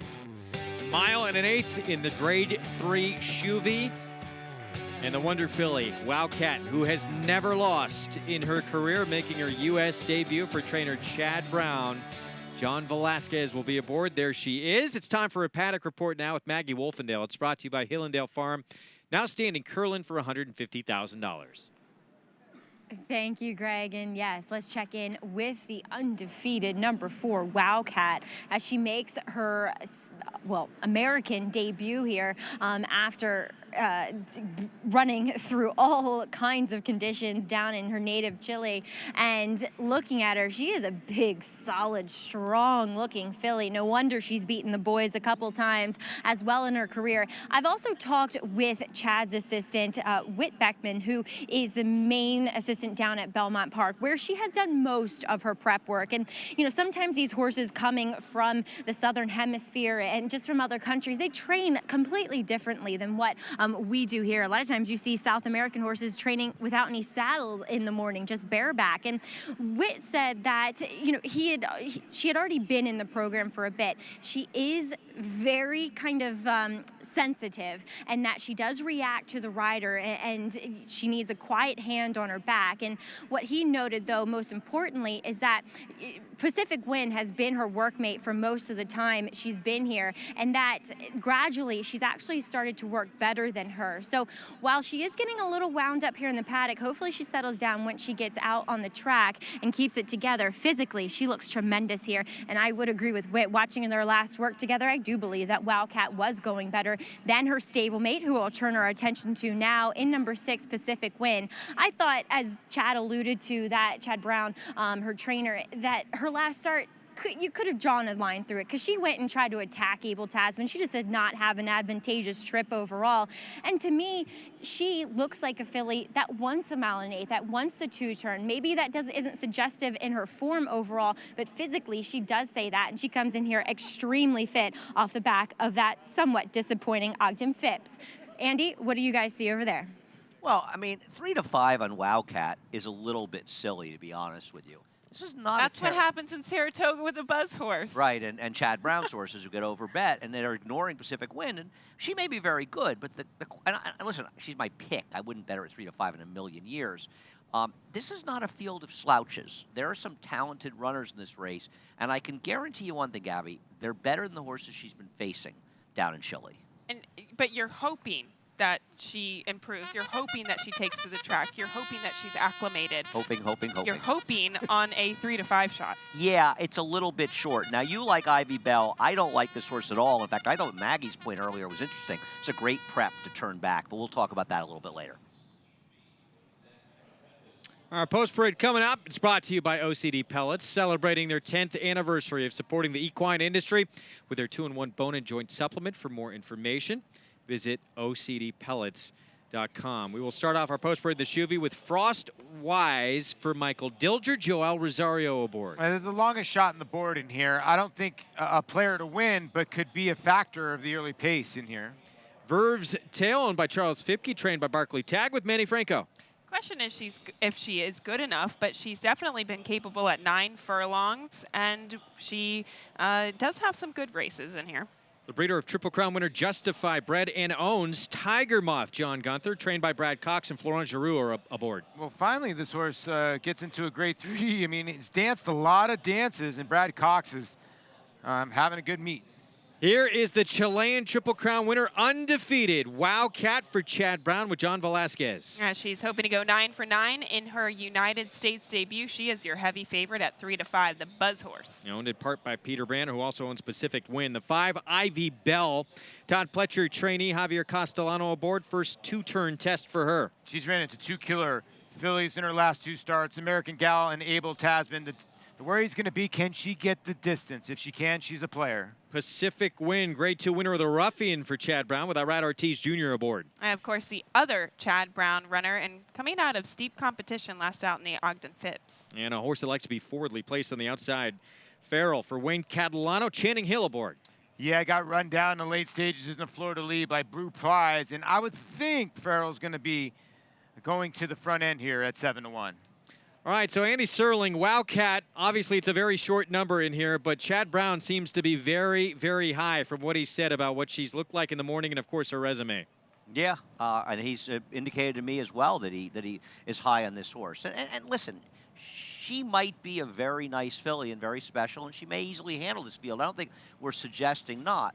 It's all about price, though, right, Gabby? 3 to 5 is a little tough to take on such an unknown, as much as you respect Chad Brown. And look at the St. Ledger and really focus on Wildcat and her victory. I mean, she definitely blew this field away, but she has some quirks to her. As you can see, she never switches over to the right lead coming down the stretch. She's almost running sideways, so to speak. So, you know, I thought that was interesting for sure. But it seems that since she's transitioned to the Chad Brown barn, she's been working phenomenally. I watched the work with Pacific Wind. She was down on the inside, and she did everything with ease. And listen, she's obviously beating this field quite easily, and in no way are we suggesting she might not be very good. I love these South American horses. Robert Bruce is another horse that Chad Brown has gotten from South America. Chilean horse, I believe, undefeated, 7 for 7. That horse, Decida as well, and they've done very well here. And we're not saying this horse isn't likely winner, but she's 1 to 2 now in this horse. The thing is, Gabby, it's not a bad field. It's not like he's found some sort of field of bums to make his first start. And we were talking about Ivy Bell before, a horse that you're interested in. Listen, I don't love her in this spot, but she's not a bad horse by any stretch of the imagination. I liked her last time out, and, you know, it obviously is a 1 1/16, 1 turn at Belmont, so this is the first time that she's going to be tested at 2 turns, which is a concern. I actually thought she ran a good race, a credible race in the Phibs, and there's a reason why Todd keeps trying to stretch her out. I know he did comment that he will eventually cut her back to the ballerina if this doesn't pan out, but it seems like there's intent there. I don't know. I'm not sure. I think this is a great prep for the ballerina, more so than Honorable Miss she couldn't win, and find out about her, because what could be better than turning her back from 2 turns to the ballerina? And last time out, wasn't she kind of second by default? I think the 6 Pacific Wind actually may have run a better race, making that sort of wide, premature move. She kind of just stayed inside Ivy Bell and got second by default, in my opinion. See, I actually thought, I disagree. I think Ivy Bell ran on with a horse like Abel Tasman, who made an early move on the backstretch and was breathing down her neck the entire way, whereas Pacific Wind, I thought, was kind of in the clear and just couldn't do it. So you and I see it very differently. Yeah, we'll have to agree to disagree. Pacific Wind is a horse that has been effective around 2 turns. And listen, I'm not raving about Pacific Wind by any stretch of the imagination. She's been okay. She's a nice horse. But she hasn't, to be honest, she hasn't taken some giant step forward in this barn. We'll see what she does. Farrell's got to clear. And I'm going to tell you something, Gabby. I think Farrell is going to have a tough time clearing in this race because Ivy Bell's not slow. So it's not as though Ivy Bell's going to take back. So you've got a horse 2 inside of her is going to go. And Frost-wise, I don't see Joel Rosario just easily giving up the inside. So if Farrell clears, she's going to have to work to do it. She's really going to have to work from the outside. Not a good post position for her. A couple things that I didn't like about her, too. They pointed her for the Delaware Handicap. Then they scratched her. They found this spot. I watched her last work over the Saratoga course, and it didn't look like she was handling the main track very well. We'll see how she does here. An interesting Shuvee. Best Shuvee we've seen in a while. There's the 1 to 2 favorite. Wildcat, her state's debut. Perfect 8 for 8. Will she keep that perfect record intact?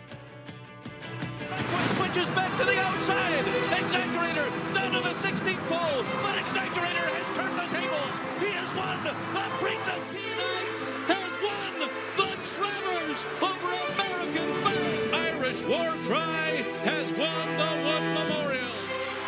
Alice. Good Magic's gonna win his first race, and he's gonna do it in the Breeders' Cup Juvenile.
This is Wild Spirit. State's debut in the Shuvee for the Bobby Frankel barn back when Chad Brown was an assistant to Bobby Frankel. She had won 2/3 of the Chilean Triple Crown. State's debut, a win in the Shuvee. Can Wildcat follow in her footsteps? A fellow Chilean bred, but won the entire Chilean Triple Crown, and now making her debut in the Shuvee. Part of a long line of Chilean stars who have come to the U.S. and run huge. Wild Spirit, of course, who we showed you there. Lido Palace, another one for Bobby Frankel, who would win the Woodward here at Saratoga after running in Chile. For more, let's go to Maggie Wolfendale. And Greg, wow, Wildcat, she looks phenomenal, and she is getting pounded pretty heavily here. So we'll take a look at the horse to her outside in number 5, Ivy Bell. And from the surface of things, outside of Wildcat, overall physically, to me, Ivy Bell looked the next best. I mean, she looks phenomenal here. And Todd Pletcher always saddling her on the walk. She does have a little bit of that propensity to get a little hyper, if you will, but she's minded her P's and Q's, which you want to see for horses trying to get the longest distance of their career so far. Physically, I don't like her getting this distance. I feel as though, as Andy said, it is the right kind of prep to turn her back from in that ballerina, and I will have my eyes glued to her as far as that race is concerned here in a month. But she's doing well, so she might run okay overall. Moving on to number 7, Farrell. I respect her immensely, but I can't recommend her here because she's going to have a tall task dealing with some other speed to her inside from that outside post. She's gotten a little hot and washy here. That's to be expected for a speed type of animal, but she looks okay physically, but as Gabby said, is she going to struggle with this surface as well? Andy, do you have any answers to these questions? Well, I got answers, Maggie. The question is whether or not they're the right answers. Can we give a little love to Verve's tail? And she's going to have to improve even on her better races, but she's not bad, and she's 2 starts in Saratoga, Gabby, a win in a second, and she won an easier race, but she did win a nice race here in the Summer Colony last year. Is she totally impossible to get a piece of the price? I, no lie, dabbled in picking her, but the meat hasn't caught up to me just quite yet. I couldn't be that crazy, but I don't think she's impossible. Look, in the Hilaire DuPont last time out at Pimlico, she was way too close to the pace. That's not her preferred running style. Sloppy track, too. The race prior to that, I actually thought she ran a decent race. And here's the thing. Other than that, we're talking about fillies who maybe don't want to go 9 furlongs, including Ivy Bell and Pacific Wind. We know that she can go 9 furlongs. That's a very, very good point. She's a price horse that isn't the worst throw-in. I mean, you know, if you think she ran okay 2 back, by the way, the top flight, she finished behind Frostwise, who's 33-1. I mean, let's give a little love to all of them, right, Greg? Without question, you're taking a look at Frostwise. Blinkers coming off today, and if nothing else, this horse is going to make life very difficult on the 7 Farrell. But you go 2 starts back, Paul. You look at the top flight. She was only beat by a neck to Blue Prize who won the Fleur de Lis, but it looks like she now is she just getting an adjustment, or is she coming out of the race? Let's check in with Maggie Wolfendale. Yes, indeed, Greg, she is coming out of this race. That is number 1, Frostwise, as she will not play today. Joelle Rosario taking the tack off of her. Same deal as with Have Another. This was advice from the state veterinarian that Frostwise will not participate today. So maybe that boosts Farrell's case a little bit here, guys. I mean, she might be the lone speed and able to control.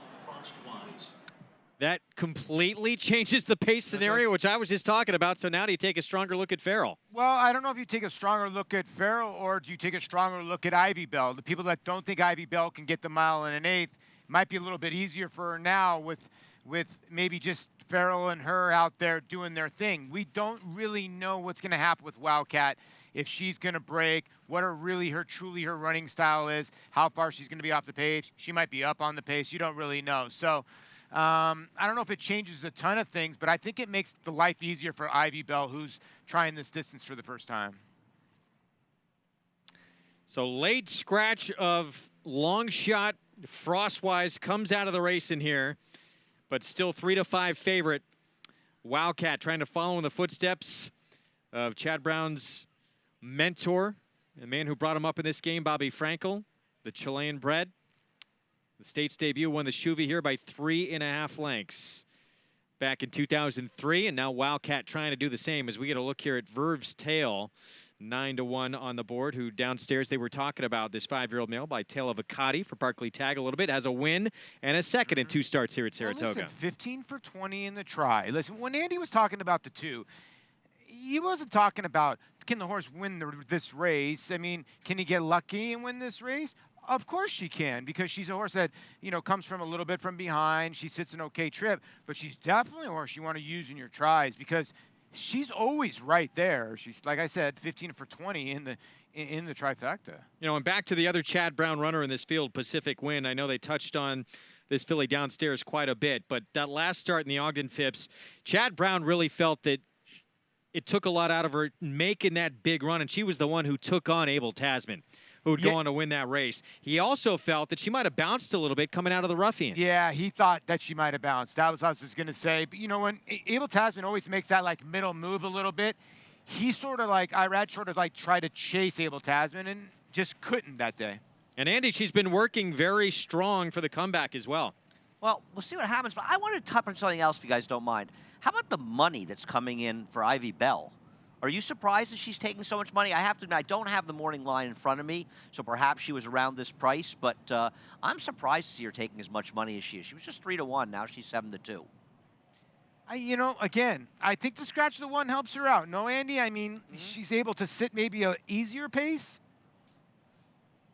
You're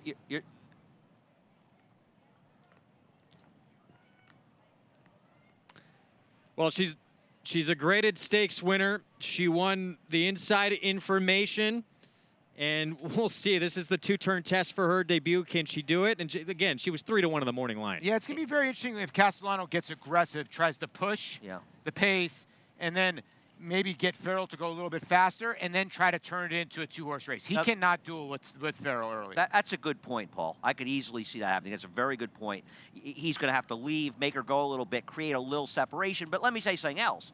Wildcat's not slow. No. Based on Wildcat's race in Chile, now we don't know. Maybe those paces were glacially slow. But you have to think Wildcat's going to be somewhat poorly placed, Gabby. Yeah, for sure. Especially now. I mean, this is a lot of commotion for a horse who's making her United States debut with the late scratch. She's been in the post parade for quite some time. It is Saratoga. It's pretty popular. We can see she's kind of getting worked up on the track, too. We'll see. Yeah, a lot can go into this here. State's debut. How will she settle? She looked amped up, certainly, in the paddock. Yeah, she did. And that she was on go. She knew it was race day. But Chad Brown had also said, look, she is ready to race, and she needs one in her. She's going to get it right here. Never has lost in her career. Perfect 8 for 8 by more than 47 lengths combined, including a Triple Crown in Chile. There she is stepping into the gates. Will that translate here to the States? She has been superior against everyone she has faced to this point. Here we go. It's the Grade 3 Shuvee, our feature on this Sunday from Saratoga. Let's send it upstairs to the voice of horse racing's Triple Crown. For the call, Larry Colmus. Wildcat has now moved into the starting gate as Ivy Bell comes up to take her spot in line. Here's Pacific Wind. And Farrell will be the last one to load here. 4-5 on Wildcat as Farrell steps up to the starting gate, goes in, and they're all in line. They're off in the Shuvee, and Farrell had the best beginning. Going out to the front with Wildcat showing some speed too. Pacific Wind is in behind them as they make their way into that turn. And then Tiger Moth on the inside with sitting right behind her, Verve's Tail into the turn. And Ivy Bell is in that mix too as they make their way around that clubhouse turn. Farrell is the leader. Channing Hill and Farrell quick out of the gate on top 2.5. Wildcat on the outside second.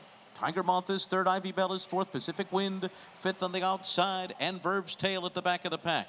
24.35 the opening quarter for front-running Farrell, who heads up the backstretch in the clear by 2. Wildcat on the outside of Tiger Moth, head and head, second and third, Ivy Bell behind them. Then Pacific Wind on the outside with 6 lengths to make up, and the trailer is Verve's Tail. The first half mile, 48.31 seconds for Farrell. Wildcat is a length and a half behind her. Tiger Moth tracks in third, Ivy Bell fourth with 4 lengths to make up and a half mile to do it. Then Verb's Tail on the inside and Pacific Wind. Around the far turn, Farrell keeps on rolling along here with a 2.5 length lead. Wildcat is second, Ivy Bell on the outside sent along. These two getting closer to Farrell now. Verb's Tail is full out. Pacific Wind on the far outside and Tiger Moth. Farrell to catch as they come to the top of the stretch. 3/4, 111.83. Ivy Bell on the outside comes alive. And Wildcat is still in the mix, fighting on between those two, but Farrell is still there with a furlong to run, and suddenly Verb's Tail is going to join the fray too. It's Farrell on the inside, Wildcat outside, Ivy Bell and Verb's Tail, and they're all coming to the wire together, and Farrell holds on. And the Shuvee over Wildcat and Verb's Tail. Ivy Bell was fourth in 149.35. Farrell on the front end every step of the way. Channing Hill, Wayne Catalano, Coffee Pot Stables just holding off the late charge of the Chilean superstar. Wow, what a trip this filly got here today, not only with the late scratch of the number 1, but also the fact that Ivy Bell did not get out of the gate today. Farrell just had things completely going her way, and she delivered. Let's watch this stretch, though. She is drifting quite a little bit right there and continues to drift out there. I wonder if anyone will say anything. There really wasn't any contact, but wow, she got, as you said, the clear lead because of what happened at the break and because of the scratch ball. Yeah, you're right, Andy. And, I was looking at the backstretch, and I turned over to Greg, and I'm like, do any other of these riders know that this horse is a Grade 2 winner going on the front end like this? Ivy Bell getting left and squeezed, broke a little flat-footed and then got squeezed out of it. I thought Ran Giant tried to speed up the pace, and then when Wildcat and them tried to come together to Farrell, she had an answer. She did, and I just can't believe that they let her get along with these fractions, but they had to with the scratch of the 1 and Ivy Bell getting left. Completely changed the complexion of this race when Frostwise was scratched. Farrell gets to the front by herself and then has to hold off Wildcat, who did put in a good effort late. Verb's Tail winds up third. And the other part about this is Channing Hill, I've said this many times, doesn't get a ton of mounts. One of the best front-end riders you can have, and he did a great job. And there you see the Catman, Wayne Catalano, just wondering. I think he's looking at the board, making sure there's nothing going on and that it's going to become official. There has to be an inquiry in this race. There absolutely. I'm not saying what the stewards, what decision they're going to make, but Gabby, there has to be an inquiry here. It's kind of like deja vu from the other day. We do see Farrell come out and create this really tight space for Ivy Bell, and in fact, Javier Castellano does slightly have to check out of that position.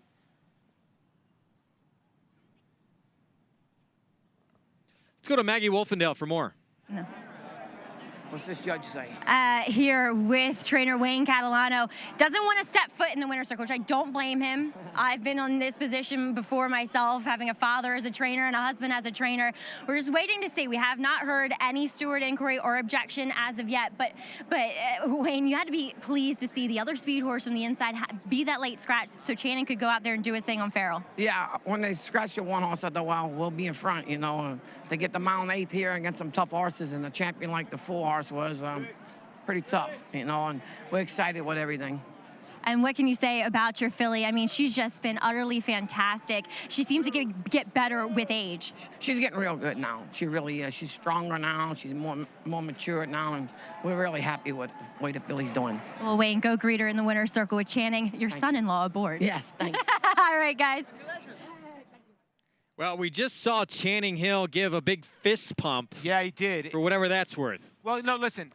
Johnny Velazquez went by him on the gallop out, and then you could see Channing Hill give a fist pump. I think Johnny V told him, I'm not going to claim foul here, and I don't think they are. There's nothing been up, and it's official. And that's when Channing was coming back. You could see there was a little worry, but he gave a fist pump because I think Johnny said, I'm not going to claim foul. I was never going by you, I think. And now it's time to celebrate officially for Wayne Catalano. Enjoy this one. Farrell 9-1. Never hurts to have things go your way a little bit in a graded stakes race at Saratoga as well. Late scratch of Frostwise, the primary other speed in the race. But take nothing away from the winner here. This was a lights out big effort performance, too. Yeah, and I think this, you know, maybe the stewards or maybe the guys that were riding thought they were never going to get by here, Andy, but when you leave a class horse like this on the front end, speed kills.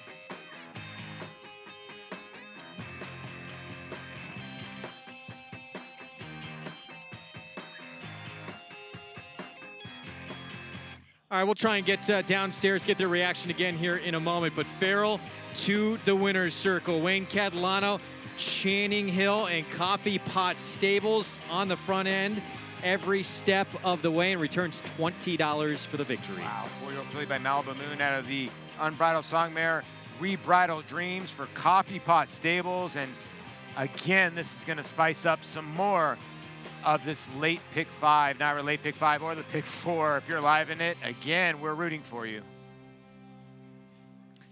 And what do you think about in defeat here? This is obviously the first state starts for Wildcat. What'd you make of it? I thought it was a good effort for Wildcat. Listen, maybe Johnny V got a little bit overconfident, letting Farrell go, guys, and thinking, oh, I could always pass this horse at any time because I got this freak. But then Ivy Bell basically outran him to the quarter, and then Wildcat gave a lot of effort. I agree very much, Paul, with what you said. I think there was a bit of overconfidence on John Velazquez's part. Just thought, she's a monster, she'll eat her up. And Farrell is an accomplished horse. Wildcat was disappointing, but Wildcat was in a very uncomfortable position. Ivy Bell puts her on the outside, she's between horses, and I'm just surprised that they wouldn't at least ask. I'm just surprised stewards didn't want to look at this one, Gabby. Jeez, I mean, we showed the head on. There was an awful lot of drifting there. Shouldn't we at least look at it? Yeah, but to get back to the 4 Wildcat too, you know, it is her first race since December, and to me, even considering the way the race was run, it looked kind of workmanlike in that she could take a big step forward after that. That's fair, but let me ask another question. Abel Tasman, Elate, are waiting in the wings. No disrespect to the horses in this race. She's going to have to take a big step forward. Right, she's not going to get a step. She's going to have to take a lunge. Abel Tasman, Elate, both waiting in the wings in the personal ensign. This is a prep for that race. Let's go downstairs to Maggie Wolfendale. All right, here with winning rider Channing Hill. And Channing, this is your filly. You have quite a rapport with her. And as I said to Wayne, I mean, the scratch of the 1, you had to be pretty excited going into gate with that. I really wasn't concerned with the 1. Obviously, she had a little speed. My filly's so fast, that second, third jump out, especially with that post position. I would either shut her off or let her go. And I was almost wanting a little target just because she's been getting a little late from the 8th pole. I really kind of wanted her to run at something today. But, I mean, she ran really good. I thought she ran her best race last time. Today, she superseded that. And, I mean, what a class mare she is now. I mean, it really comes to you put yourself around good women, you know, they take care of you. So, you know, and obviously my father-in-law, my mother-in-law, this is a very special moment for us all. And I have to thank the Cummings. Obviously, they stuck by me and Wayne, especially me, you know, to stay on a filly, like a good filly like this. And especially after what happened in the Kentucky Oaks and just some tough luck, you know, in some of these races. Just for them to stick by me and Wayne, it really means the world. It really does. Well, it's really nice to see you up here and winning races like the Shuvee. And yes, there was some kind of coming together of the field down the lane, but you stuck to your right hand. Were you concerned at all that Johnny was going to claim foul on you? Well, she does that a little bit. She kind of wants to edge out the whole way down the lane. I really wasn't concerned. When he didn't run by me, I knew she would kind of dig in. I think that filly, what happened last time at Churchill, she kind of got the jump on us, and then my filly was just like, okay. But today, I mean, they came at her nice and even, and she kicked back on. Channing, job well done. Really nice ride aboard your Farrell. Congrats. Sure. Thank you. Thank you. All right, guys, quite a rapport that Channing Hill has with Farrell. Truly a family effort here in the Shuvee. Great to see it. Yeah, Channing Hill has been aboard for a long, long time. It's a great team here, and they get a huge victory every step of the way on the front end and returning $20.20. This has got to be one of the best interviews I've ever had. Surround yourself with good women. That is the truth, Channing. Great advice. This filly by Malibu Moon, the Unbridled Song Mare, gets it done. And look at this follow along. I was looking at the wheel pace. I think the lowest you could do is somewhere in the 30 $100,000 range, and there's a couple Yeah, in right. the $100,000 Say 37,000, Yeah. right around there. We'll have them for you. The will pays when we come back. Channing Hill, Wayne Catalano, Coffee Pot Stables, Farrell gets it done in the Shuvee. We're going to look ahead to the Whitney when we come back. Stay tuned.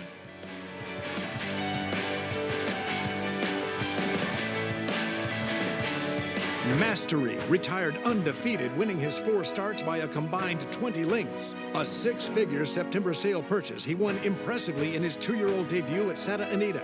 From there, he captured the Grade 3 Bob Hope Stakes and completed his juvenile campaign with a dominant performance in the Grade 1 Los Alamitos Futurity. At 3, the top-rated son of Candy Ride sizzled in the San Felipe, running a 105 buyer and winning by open lengths. Mastery, new for 2018 at Claiborne Farm. Success starts at Saratoga. The Saratoga Selected Yearling Sale has established a reputation for high quality and high performance. Recent graduates include Grade 1 winners Avenge, Bolt d'Oro, and Moonshine Memories, and 2017 Breeders' Cup champions Battle of Midway, Stormy Liberal, and Rushing Full. The nation's #1 sale by percentage of Grade 1 winners, the Fasig-Tipton Saratoga Sale, August 6th and 7th. We found Breeders' Cup champion Rushing Fall at Saratoga. Where will you be?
Saratoga Live on Fox Sports 2 and other regional networks across the country. Grade 3 Shuvee in the books. And Farrell going gate to wire. Show brought to you by Claiborne Farm. 100 years of doing the usual unusually well. We still have one race to come here. The finale coming up in about 20 minutes. We'll set the stage for that momentarily. We're going to look ahead to the Whitney next weekend. Draw happens on Tuesday. Mind your biscuits, stretching out. Good Samaritan returns for Hall of Famer Bill Mott. Backyard Heaven. Going to see if that Stephen Foster was a one-off. Yeah, and what do you see in all this is that you see a lot of plotters in here, and maybe some horses that don't want to get the distance. We'll see what happens with Mind Your Biscuits and horses like McCracken going a mile and 1/8. But Taproot, we do know, can get the distance. And there's a lot of jockey shuffling going on. Taproot, Jose Ortiz off. It will be John Velazquez on. We saw Taproot in the Suburban. His comeback race prior to that was a good, decent effort. And then he wound up a distant 5th behind Diversify in the Suburban. And Diversify was just too much for everybody in this race. I think Diversify just ran everybody so far off their feet that he might have got discouraged in the Suburban. Look for Taproot to turn it around a little bit. So Jose Ortiz off Velazquez on Taproot, and on Good Samaritan, Jose Ortiz will hop aboard that one coming up. Meanwhile, Rosario, who had been aboard Good Samaritan, he's going to be on Mind Your Biscuits. Wow, it's be interesting, huh? All over the place. So that's going to be a very intriguing race. Again, the draw happens on Tuesday for a very interesting race in the older horse division. It is an interesting race, and actually, Gabby and I got some interesting info while we were sitting down here. Rick Violet stopped by, and of course, he's the trainer of Diversify, and he said Diversify worked so well this morning that he's going to have to at least consider the possibility of maybe entering in the Whitney. That would be incredible, and we say this about Diversify. When he's a horse that's doing well, he showcases that on the track as well. So the fact that he worked so nicely, and you could see it in Rick Violet's demeanor. He was getting pretty excited out here. It was funny because there was part of him that was thinking, I didn't want to have to make a decision about running. But one thing about it, guys, there is not a lot of speed on paper in this Whitney, and woe to the horse that wants to keep up with Diversify. So it'll be interesting to see what choice he makes. I was hoping he would go to this. I mean, that Suburban was an incredible effort. He looks like the best he has ever been in his career. And Andy makes a good point. Dalmore's a horse from Southern California that has a tiny bit of speed, but cannot run with Diversify. Diversify could literally open 10 lengths on that group of horses. Meanwhile, Good Samaritan, he kind of came of age. He moved from the turf to the dirt in the Jim Dandy last year. Off that, he became your favorite in the Travers, where he didn't run quite as good, not the same race, but he was sensational in the Jim Dandy. He was sensational in the Jim Dandy. He just circled the whole field, but he didn't get the same dynamic when it came to the Travers, but I still thought he ran okay. He was way, way, way out of it in that race in the Travers. He ran 5th. Now he's come back. He's won the New Orleans. He's been okay in the Ali Sheba. Met Mile a little bit maybe too short for him. He wants a longer distance, but he does like Saratoga. He likes this racetrack. Draw for the Whitney happens on Tuesday. Looking forward to that rendition. Of course, Mind Your Biscuits as well. Deciding to stretch out, go out a little bit longer. It's going to be a fun race. Hall of Famer Bill Mott will be represented in that race as well. The horse we were just talking about, Good Samaritan. He's done just about everything you could hope to accomplish in a Hall of Fame career, and it all got started as a teenager. I am Bill Mott. I am a trainer.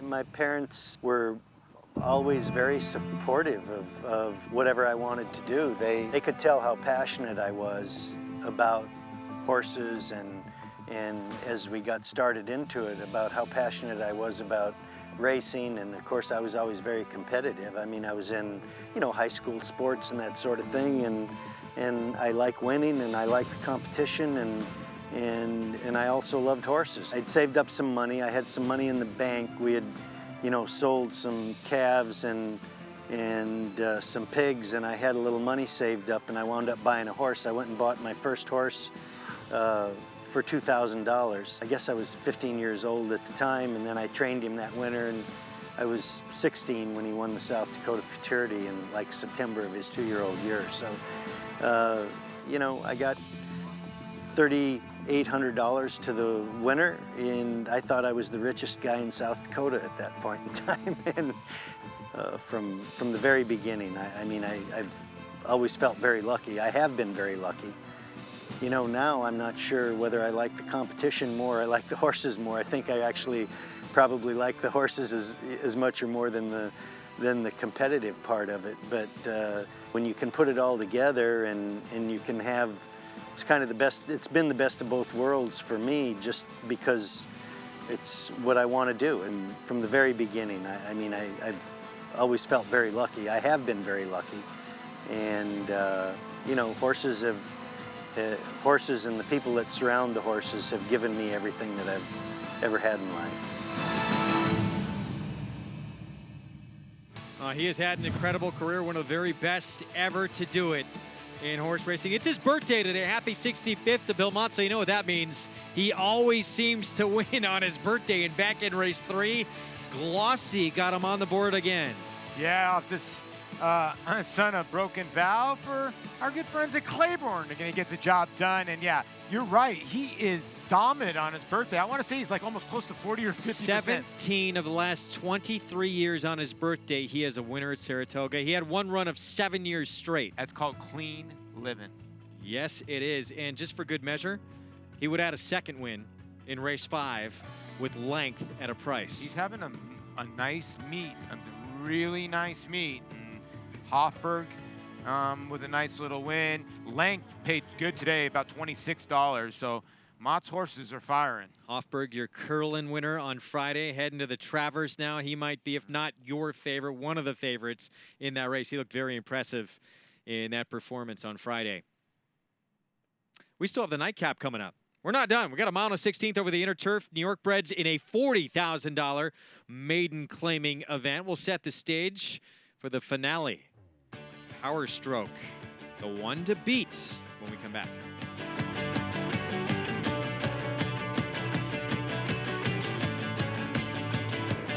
Grade 1 winner Lee traveled the world competing against the best of his generation. A graded stakes winner on both dirt and turf, he set a new track record in the Grade 1 Don Handicap and retired with earnings of more than $2.3 million. The sky is the limit for this promising young stallion. Lee at Claiborne Farm.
Back on Saratoga Live. Good to have you with us. We get the Nightcap coming up here.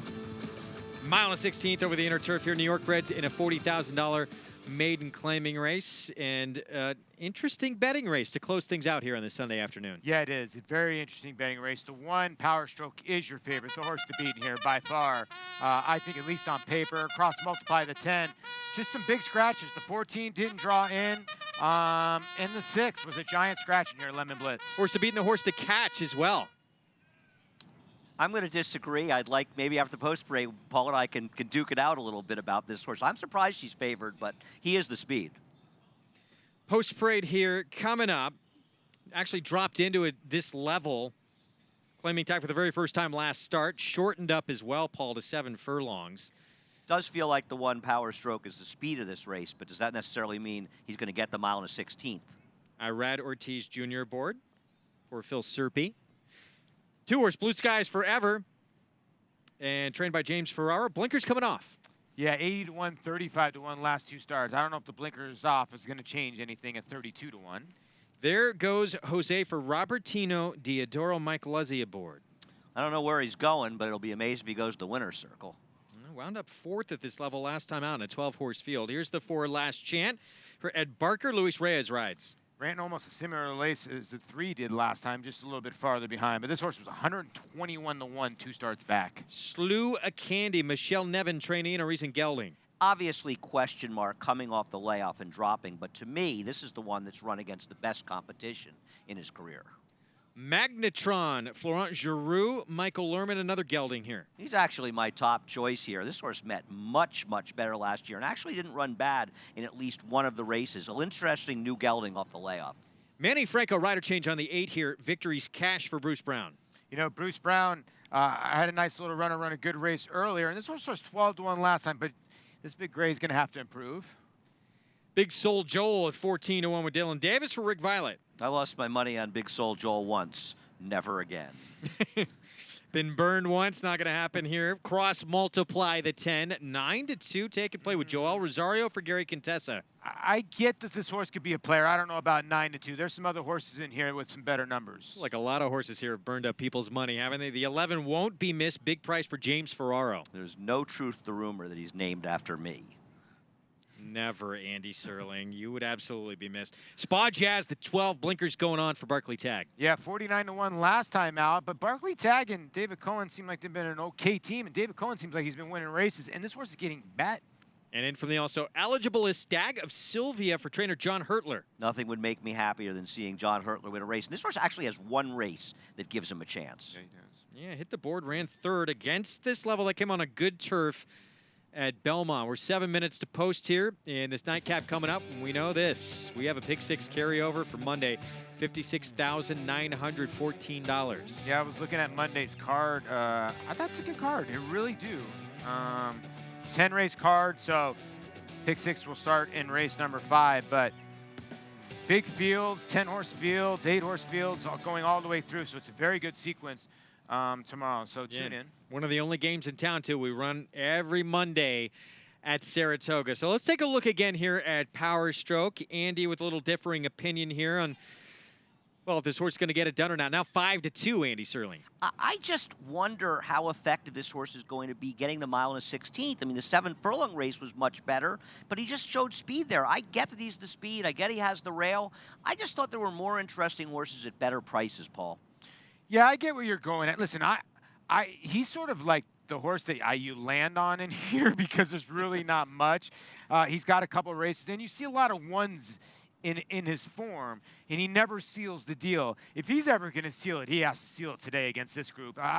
There's not much in here, but I do think the 5, and there's some other runners in here that are interesting. I also thought the 10 was. You see the 13. Or the 12 taking some money, which I don't understand, Andy. I don't know where that money's coming from. Well, let's get Gabby in this, too. I actually think the 12, and we'll talk about the 5 and maybe the 7 as well. I know the 12 was dangerous. I mean, what's wrong with Barkley Tag dropping in first time in a maiden claimer, Gab? Nothing wrong, but we have seen from these outside post positions sometimes, Andy, you just have to be much the best. But this is a horse who's dropping in class, the blinkers on. I mean, he makes a lot of sense. At a mile and 16th in the inner, they get a pretty good run to the turn, so perhaps David Cohen can get position. I got a bone to pick with you. What? Because you totally dissed my 3, There Goes Jose. I actually picked him on top. I'm sorry. We'll talk about him. Not for dissing him, but that you picked him on top. We'll talk about him in a second. The 5 Slew a Candy there for Michelle Nevin. This is another one who's technically taking his first drop in class on the surface. Well, I mean, the question is, and Paul can get in this too, Slew a Candy, I think he's the worst to beat based on his form and paper, but he's the biggest question mark in the field with the layoff and drop down. Yeah, he is. He is, because he's a gelding. He's getting, first-time gelding. He hasn't had a race since December. And for Gabby, that trip back for There Goes Jose was a really tough trip because they spelt it T-U-F-F. I looked at that last start from the 3, There Goes Jose. The trouble out of the gate wasn't that bad. Got to save some ground. I didn't love it, but 12 to 1 right now. This kind of race, there's a lot of horses that wouldn't surprise you. We're going to take a break. Nightcap is next.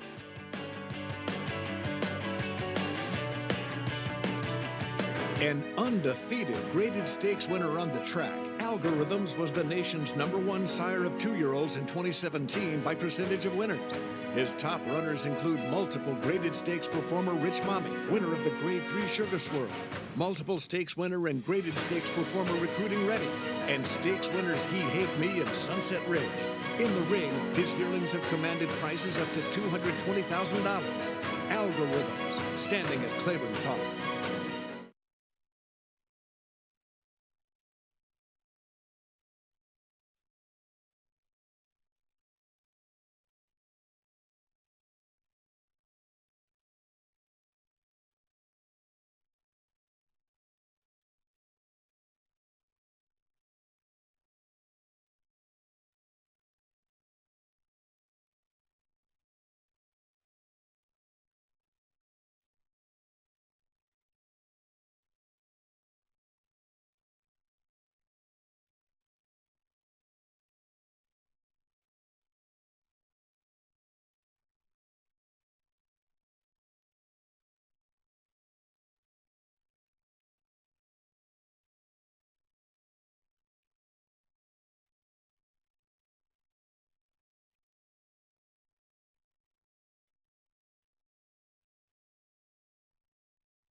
Welcome back to Saratoga Live as the field for this last race, the 10th maiden claimer on the turf, is circling about to step foot on the turf courses. I'd like to take a look at 2 horses returning from layoffs, both of which come back as new geldings. That includes number 5, Slew a Candy here for trainer Michelle Nevin. Now, as Andy kind of mentioned beforehand, this horse's turf races, they are probably better than most of the horses in here, and he's faced better fields than what he's taking on here today. The problem with him, and I liked him and I picked him when I handicapped this race, but looking at him in the paddock is that the gelding has not changed him that much. He's a good looking type, don't get me wrong, but it hasn't lightened him up. It hasn't changed his demeanor whatsoever. He's still gotten a little hot, a little on his nerves a little bit. So we'll see how he does, but obviously drop in class here on the turf should help his chances. But Andy's horse, number 7, Magnetron, it has made a difference with him. It settled him down, chilled him out. He's become more athletic, more streamlined. He comes back in here looking fit, and he's, I would say he's improved as well, going from 2 to 3, which I always love to see with these horses. So to me, he makes a lot of sense. Plus, it's his first race with those blinkers on the turf. It's just a shortcut, but still might make a difference here. It's another class dropper is on the outside, and number 12, Spa Jazz, blinkers on for him. A 3/4 cup, and this guy was really sharp. Plus, he gets an aggressive rider in David Cohen. So getting this horse more involved early, I would think, is going to be the plan. Now, Barclay Tagg is a trainer who hates to see his horses on the front end, but I do think they want to kind of sit close to the pace here overall. We'll see what he does from that outside post, Greg.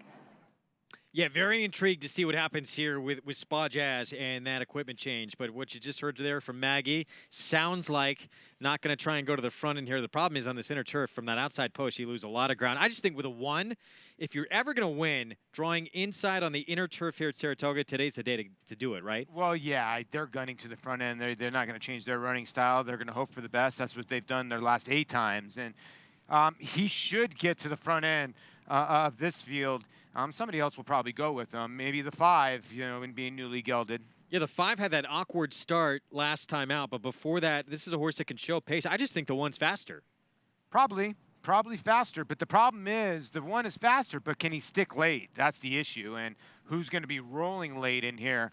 I don't know if there's anybody going to be rolling late, so that could be the advantage of the 1. Interesting finale. There's the 3 who Gabby mentioned she liked. Again, there goes Jose, just the 3rd try on the turf. for that Son of Courageous Cat, and out of the Robertino Diodoro barn can be dangerous. Yeah, 54-1 two-back, 32-1. Blinkers has obviously helped his Son of Courageous Cat. He's gotten better and better. Now you get Mike Luzzy aboard as Kendrick Carmouche not here. He was riding at Mama today. And we're going to show you what happened in the Haskell Invitational at the conclusion here of this nightcap at Saratoga. So stay tuned for that coming up. But 5-2, Public solidly behind Power Stroke in here. And it is a bit of a concern that this horse dropped in for a claiming tag with the very first time last out, shortened up and couldn't hang on to 7/8. Now you're going to ask the horse to try and hang on at 1:16. That's the worry. That's a big worry on a racetrack at that time that was handling speed. But again, he's running into not the best group, so that's why he's the 2-1 favorite. Rider change on the 2. It's Samuel Jimenez. Blue Skies Forever for James Ferraro. Getting a little urging from the starting gate crew to move in, and the gate open on the 3 to try and help that one get in, the Son of Courageous Cat. And you thought that 9 horse a little interesting, right? Big Soul Joel? Yeah, why not? You know, he's got, a couple races that aren't bad. He dropped last time, and he made sort of a middle move and flattened out. He might have got something out of that race. Yours won't be missed. And then Spa Jazz, the 12, the also eligible Stag as Sylvia will move in last. But Spa Jazz for Barclay Tag drops into the lowest level he has ever run at yet. Let's send it upstairs. Here comes the nightcap from Saratoga on this Sunday afternoon. Here's the voice of New York Racing for the call, Larry Colmus. Just waiting for Stag of Sylvia now to take the outside stall here. Others are standing pretty well as Stag of Sylvia steps forward, and they're all in line. They're off. There goes Jose, hesitated at the start. It was Slua Candy who had the best beginning here with Big Soul Joel and Cross Multiply, and Spa Jazz is there too. Power Stroke is behind them, running in 4th on the inside. Last Chant is next, then Stag of Sylvia won't be missed. Magnetron is after that. Then comes Victory's Cash, 3rd last early on, followed by Blue Skies Forever. And after hesitating at the start, there goes Jose, wide and last. 10 lengths off of front running Slua Candy, who went 23.83 for the opening quarter mile. Big Soul Joel 2nd, Cross Multiply on the outside 3rd. Power Stroke 4th and down on the inside. Spa Jazz 5th onto the backstretch with 3.5 lengths to make up. Then Last Chant, followed by Stag of Sylvia. Magnetron is next. And then there goes Jose moving up alongside of Won't Be Missed. And Blue Skies Forever, 50.04 was the first half mile as they head up the backstretch with Slua Candy up top here. Slua Candy, the leader, 3/4 of a length. Big Soul Joel, 2nd, moving for the turn with Cross Multiply 3rd. Spa Jazz 4th on the outside. Power Stroke saves ground into the turn. 3 lengths to make up, and then comes Last Chance. Stag of Sylvia, there goes Jose. 3 wide, trying to make a bid from the back of the pack here as they make their way toward the top of the stretch. Victory's Cash is next. Then it's Won't Be Missed, Magnetron, and Blue Skies Forever. At the top of the stretch, Slua Candy cuts the corner in front. Power Stroke got that inside trip and is now 2 lengths behind with a furlong to run. Slua Candy opens up by 3. Power Stroke 2nd best, then Spa Jazz. Last Chant on the outside, but Slua Candy's running up the score. Slua Candy and John Velazquez gonna crush him here. And here's Last Chant at 48-1 up for the place. Spa Jazz was 3rd. Power Stroke settles for 4th in 146.5. Slua Candy gets the job done. Michelle Nevin, John Velazquez to take the nightcap here at Saratoga. Yeah, easy as they come. Good pick here by Andy. And, you got the horse onto the front end, race over. They decided to rate Power Stroke today. Yeah, Power Stroke, I mean, I'm surprised, but I guess they were moving enough early, Paul. You look at 23.83, that's pretty quick on this course, and it just turned out this horse was ready to run. And if he was ready to run, Gabby, he was just better than these. I mean, when you see a horse win by that on the turf, you know that he's crushing his competition, and that's what he did today. But we got a 48-1 shot getting up for 2nd to try to spice up that exacta. That is called value creation. No, it is. It's also called the best horse just went to the front end and won the race. And the 4 improved a ton here. Last Chant and Pablo Fragoso Rode that horse last time out at a 65 to 1. Horse has never had a placing. Runs a good second today. All right, so Slew of Candy taking the nightcap here at Saratoga. While the prices in a moment. Promised you the Haskell Invitational from Monmouth Park. The return of the 2-year-old champion. Good Magic. Let's send it to Frank Miramati from the call from a few moments ago in Oceanport, New Jersey. Lone Sailor on the inside of Bravazzo, then Golden Brown. Core Beliefs is behind them. Navy Commander far back as Good Magic takes control with 1/4 mile to go. He opens up a 3-length lead on Bravazzo. Core Beliefs hugs the rail and is running a good one on the inside of Lone Sailor. There's an 1/8 mile to go, and Good Magic's clear by 4. Bravazzo and on is second, but the champ is back. Good Magic in a good-looking performance. Cruises home in the Betfair.com Haskell Invitational under Jose Ortiz. Bravazzo was clearly second best. Then it was Lone Sailor. Good Magic, much the best. The 2-year-old champion returns to his winning ways for Chad Brown and E5 Racing. Yeah, listen, we talked about this. Who was going to step up as a 3-year-old? Listen, we saw Hoffberg, we saw Tenfold, but was never going to give up the crown to not say that Good Magic's the best 3-year-old. And I'm still going to say it. Right now, he is the best 3-year-old in the country, in my opinion. With all due respect to the horse we've seen the last couple days, and Hoffberg ran well in the slop, especially on Friday, this is the best 3-year-old in the country now with Justify retired, at least at this point. He just took the lead for fun. The way he did this was a tremendous performance from Good Magic. I mean, I can't even compare it to what we've seen up here. We haven't seen the time. We don't know how it compares, but visually, this was a blowout. And congrats to our friend Tom Amos with getting Lone Sailor up in the try, huh? Lone Sailor overcame the trainer, got third. Yeah, the big part, too, is, Gabby talking to Dwayne Lucas saying, hey, I thought Bravazzo has a great shot, ran a great second behind the champ there. So this Good Magic separates himself. I'm telling you, people will not give the horse credit for the Preakness, man. The horse punch justifying the gut justifies a Triple Crown winner. So to me, Good Magic, no one's passed him in this 3-year-old you went division. toe-to-toe with him, wound up 4th, beaten just a length. So Good Magic, remember, this is the race, the Travers, coming up next, obviously, for Good Magic. The Chad Brown wants to win more than the Kentucky Derby. He grew up in Mechanicville, not far from here. This is the one he covets, and he's not going to have just Good Magic. Guess who worked earlier, just a day or two ago? Gronkowski as well on the comeback trail, so he could have 2 lining up. I was able to talk to Mike Welsh a little bit earlier. He did miss 1 work, but he said Gronkowski in his last 2 works has looked tremendous. Of course, second in the Belmont Stakes with that eye-catching move up the rail to run second behind Triple Crown winner Justify. But Good Magic, sensational performance in the Haskell Invitational. The Travers on August 25th is going to be a lot of fun.